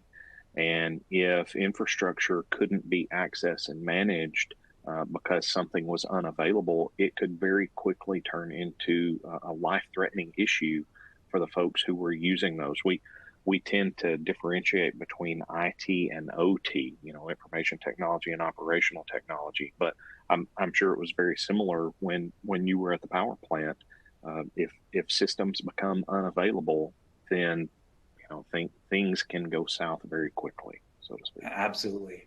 So it just underscores the need for identity to do it differently than we've done in the past, right? Because in the past it was incredibly complex, right? And it's really hard to keep these systems up and scalable and resilient and things like that. So there's definitely some of the points that we'll touch on. So we mentioned about how identity powers all the public sector priorities, right? And again, we'll dive deeper into these in the each one. But I thought, Joe, maybe we'd start with like the general modernization concept, right? Because my mental brain winds my clock back to like 2011, I think, when the first federal CIO came along and they published the cloud first strategy, right? They basically said, hey, look, government really needs to embrace, modernizing, moving to the cloud for efficiency and a whole pile of different reasons.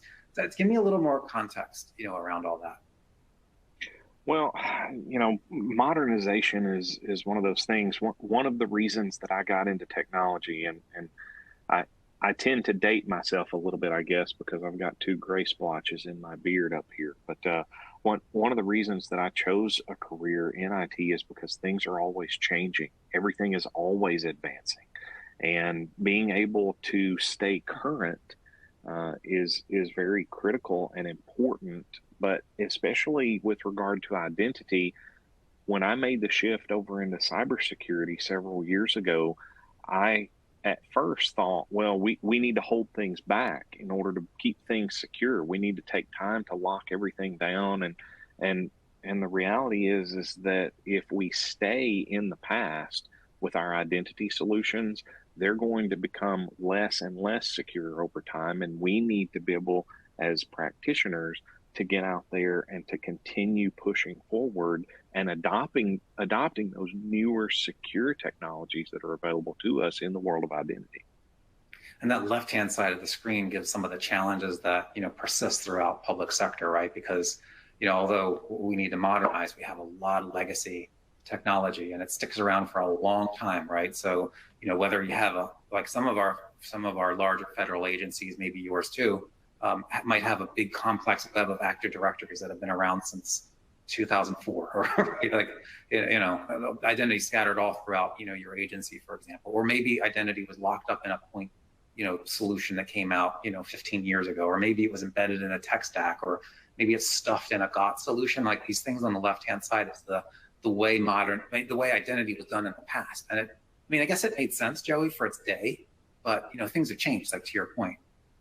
Oh, absolutely. And I certainly am not going to fault anyone for quote unquote how we used to do things. I think for the time that we implemented those solutions, they were absolutely valid and they served a need. But then we started to adopt newer technologies that were cloud based, especially when we started bringing in SaaS services into the mix. Well, now those identity solutions that we've implemented years and years ago don't mesh well with the newer modern way that we're doing things. So, we've got to keep pushing that envelope. Exactly. So as we move forward, and I'm already looking at the clock, I'm like, wow, we're halfway through our webinar already. But things like modernizing and adopting the cloud, right? It's partly about like the secure, seamless experience, because you can't do that if identity's scattered all over the place, for example. And because so many the agencies, and perhaps your agency too, to those of us on the webinar, your agency is probably adopting modern technologies, right? Whether it's the Google Workspace or Tableaus or ServiceNow, right? Agency, like these companies have large federal, and government businesses for a reason, right? The push to the cloud, and modern technologies is moving forward, and absolutely identity has to be simple to integrate, with all those things. While at the same time, Joe, you were talking about like the legacy stuff, right? We have to continue to be able to support the old stuff because there's no rip and replace here, right? So modern identity can actually accomplish these things. It's pretty amazing, right? That we can keep the existing stuff running. We can start adopting the cloud, and yet we can still, make a tremendous amount of progress on those modernization goals. So I thought maybe let's switch gears, like, because let's touch into the cyber aspect of it, perhaps, maybe even a bigger interest area. But I was kind of laughing about this. It was almost like 2 years now that the executive order on strengthening the nation's cybersecurity came out. And the reason why I flashed it up, we decided to flash it up here, is that I felt like this was like the first time it was like really legitimized in government to adopt zero trust. Like this notion of zero trust is like a market buzzword for a number of years. And, NIST came out, I think the year before this, and, published the zero trust architecture and the clear tenets, around what zero trust actually means. But those 3 bullets, Joey, those are like directly out of the executive order, right? It directs every agency to modernize and adopt secure cloud services and to move towards a zero trust architecture. That's a major mindset shift for the government, isn't it? It really is. And I mean, to be quite honest with you, we tend, because we work in the federal space, to single out the federal government, but it's quite honestly a shift for private companies and organizations to be able to make that shift as well. It's a different way of thinking about your cybersecurity posture. And I'll be honest, even as a cybersecurity practitioner, it was difficult for me to get my head wrapped around it at first. But once I started understanding those basic concepts, and I think, Steve, on the next slide that you've got set up for us, that is, in my opinion, one of the better ways of representing the idea of zero trust. Yeah, I think I totally agree with you. And when I think zero trust, like we didn't set out to have this whole webinar be about zero trust, but the way I think about it, and you probably do too, is the old perimeter, right? Let's build up all these walls. Let's build firewalls and VPNs, and like there's this trusted inside network, and then there's all the bad stuff on the outside. And I think we've learned over the past 25 years of that kind of mindset that doesn't work, right? There's no keeping the bad guys out. We have to treat every single network, whether it's internal or external, as an untrusted network. And I think, to me, that's the core of what's different about a zero trust mindset. And then when you mention things like the CISA zero trust maturity model and these 5 pillars, and one of the things that your eye may not get drawn to are the foundations, at the bottom. Can you tell us a little bit about like what does that all mean, like from a zero trust perspective? Well, from a zero trust perspective, and when you look at that model and you see those pillars, I think, like you said, everybody looks at the pillars, which is important. And of course, Okta deals squarely in the identity pillar, but each of those pillars supports the other pillar, and that foundational layer, the foundational layers that you see down there at the bottom, that's how those different pillars are able to interface with one another. So it's very important from a network perspective. If I have the most secure VPN tunnel known to man, or SASE VPN replacement tunnel known to man, if I don't know who's on the other end of that tunnel, if they haven't been effectively identified and had their identity established, then all I've done is make a really, really secure tunnel for hackers to use in order to infiltrate my agents. That's right. Get them right on the network. But, Yeah. you were joking a little bit earlier about like letting people in the house, right?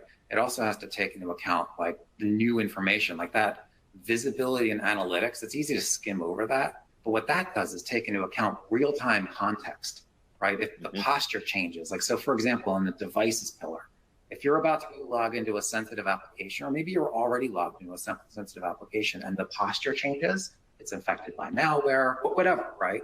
The context of that device should feed into the identity pillar and make a decision about it. And that's what's different, about the zero trust sort of mindset, is the integration, of all these pillars, and not to think of them as, individual silos. But we definitely wanted to point out, like, one of the reasons why the first pillar is identity is it really ties in, obviously, to everything. It's one of the reasons why we, highlighted that whole idea of identity as the critical infrastructure. So then the next thing that came out after that executive order was, it was January of 2022, when they came out with, okay, there's a lot of guidance to go and achieve optimal zero trust maturity, but like, what do we do right now? And what I love about what came out with the federal zero trust strategy, Joey, is these 3 bullets. They said, look, every agency for identity needs to accomplish 3 things: centralized identity management, phishing resistant MFA, mandated for the government workforce, but optional for public facing services. And then, like we just talked about, integrating device level signals into the authentication process, right? So, I mean, what do you think about that in terms of like just some priorities making strides towards zero trust maturity happen right now? Well, it's great that you've actually pulled those out specifically, because, centralization of your identity store, that's critical. I remember as a cybersecurity practitioner how difficult it is when you have different systems and different identity stores for each one of those systems. Integrating the device level signals, that's pretty incredible, in my opinion. Being able to have that information, for example, not even allowing someone to log in to the system if they're on a jailbroken device, that's amazing and improves your security by leaps and bounds. But phishing resistant MFA, I'll be honest with you, I'm not a fan of that, because I am a fan of phishing, as you can tell by my accent. No, I'm just kidding. Different kind of phishing.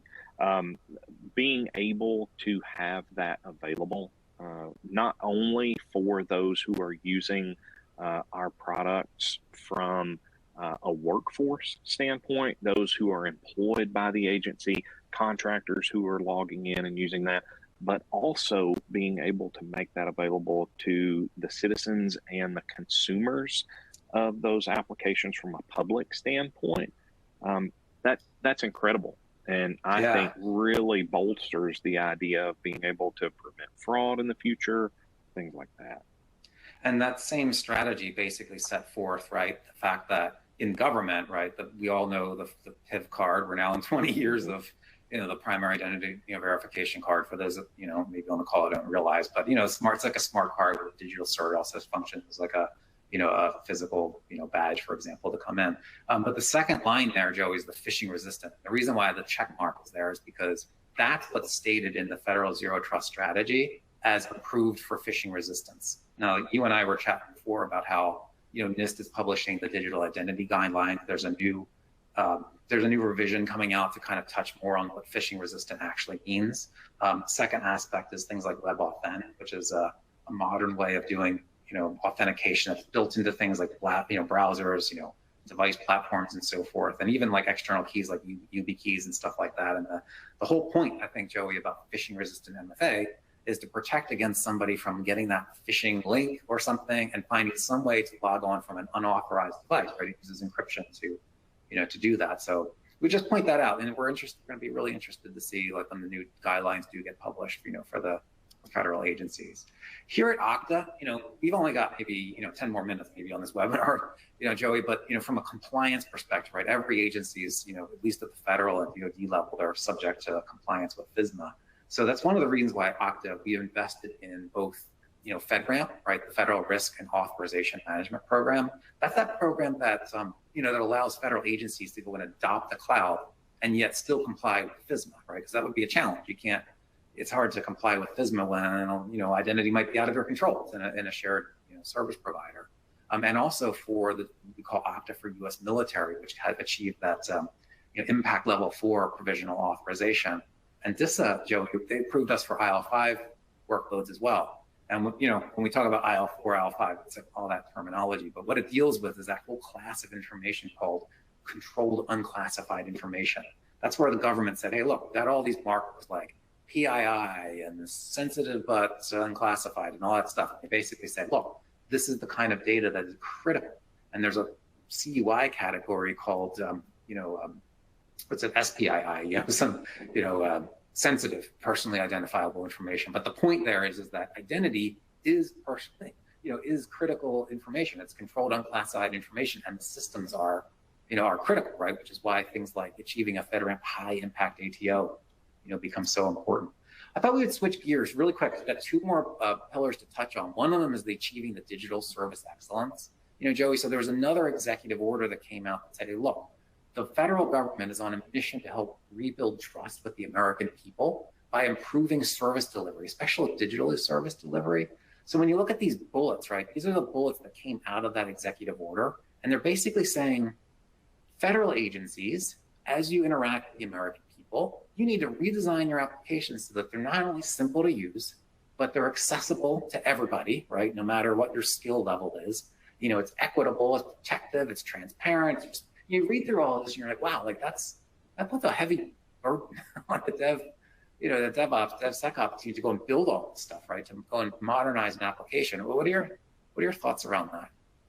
Well, you know, early in my career, I was a developer and worked in quality assurance for software and things like that, Steve. And you're absolutely right. It is an extremely heavy lift for those who are going to be implementing those solutions in order to comply with all of what's spelled out in that executive order. You know, being able to, you know, quote unquote, hit the easy button on identity and getting all of these things wrapped up, already prepackaged for you. That's a great way to relieve some of the burden off of those who have to implement that solution. Picturing a big, like taking a whole application and then having to do identity on top of everything else, like, to accomplish all those things.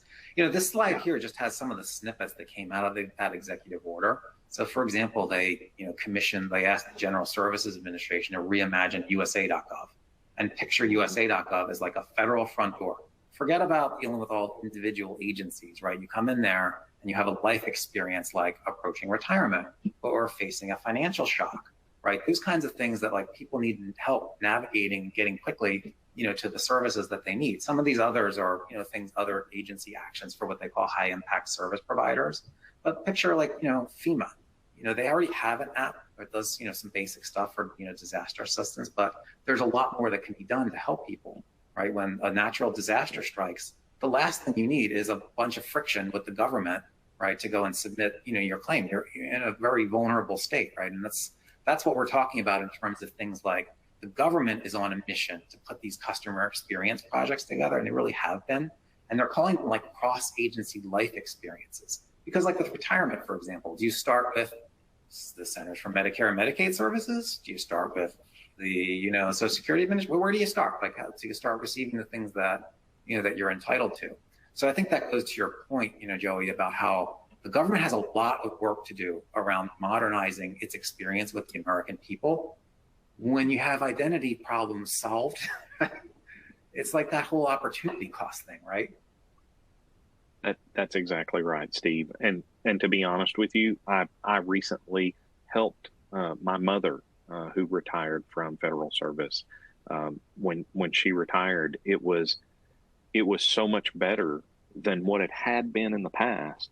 But as we were going through, of course, you know, with my current role with Okta, all I kept thinking is, hey, we could change this and make this a little bit smoother for the person who's having to actually go through this, who might not have a son who, you know, is there to help them walk through some of that.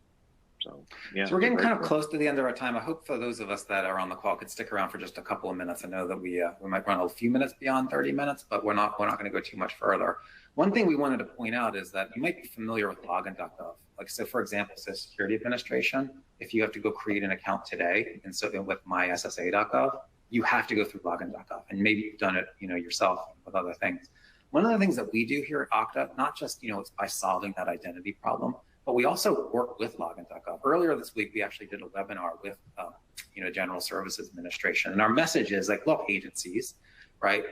You want to adopt login.gov? Fantastic. Like, we built that as part of one of our identity providers in our platform. So if you're an identity administrator, you click, turn it on. Login.gov is available right there on your website. And then we do a heck of a lot more, right, Joey, to your point about like all the things that identity does.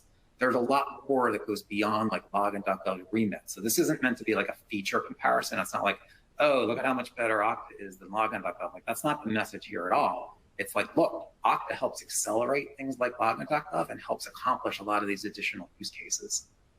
Yeah, complementary versus competing is what I like to think of this slide as, Steve. Yeah, we probably shouldn't have put the red X's there. Wrong message there. So the last point I think we're going to say is like, it's just, it's not just about improving experiences with the American people, right? But when you go and submit, benefits and things, we've seen really badly through the pandemic, and no one wants to bring that up anymore. But the idea here is that the government has a lot of places and pools of money.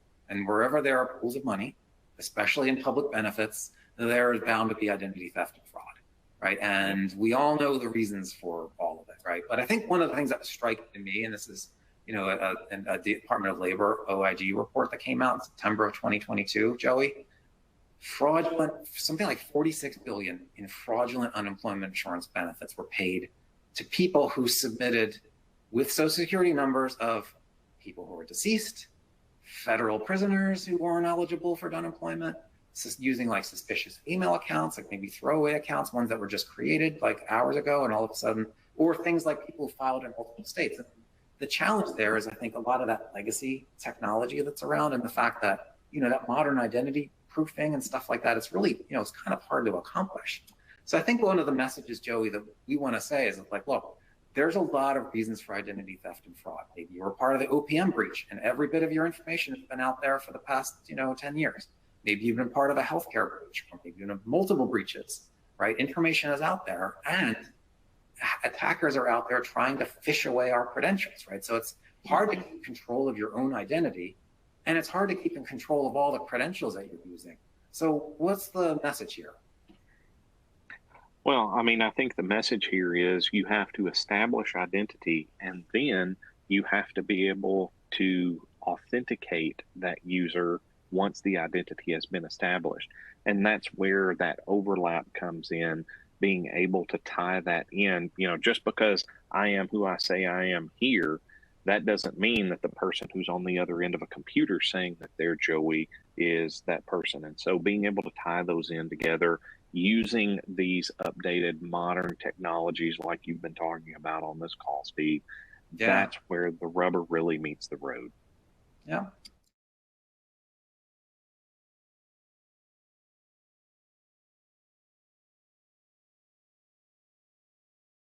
Well, I can say that I really am Keith. And so I hope everybody believes me there. That is my identity, and I can authenticate if necessary. Anyway, thanks for that great presentation, Steve and Joey. A lot of really excellent insights and useful stuff there. It's time for our final poll question now, and I bet you can guess what that poll question might be. What else would you like to know about the Okta solution? Let us know, and Okta will be back with you ASAP to help. I would also like to point out that this is the final reminder you get for the handouts. We have a PDF from Okta that you really should get.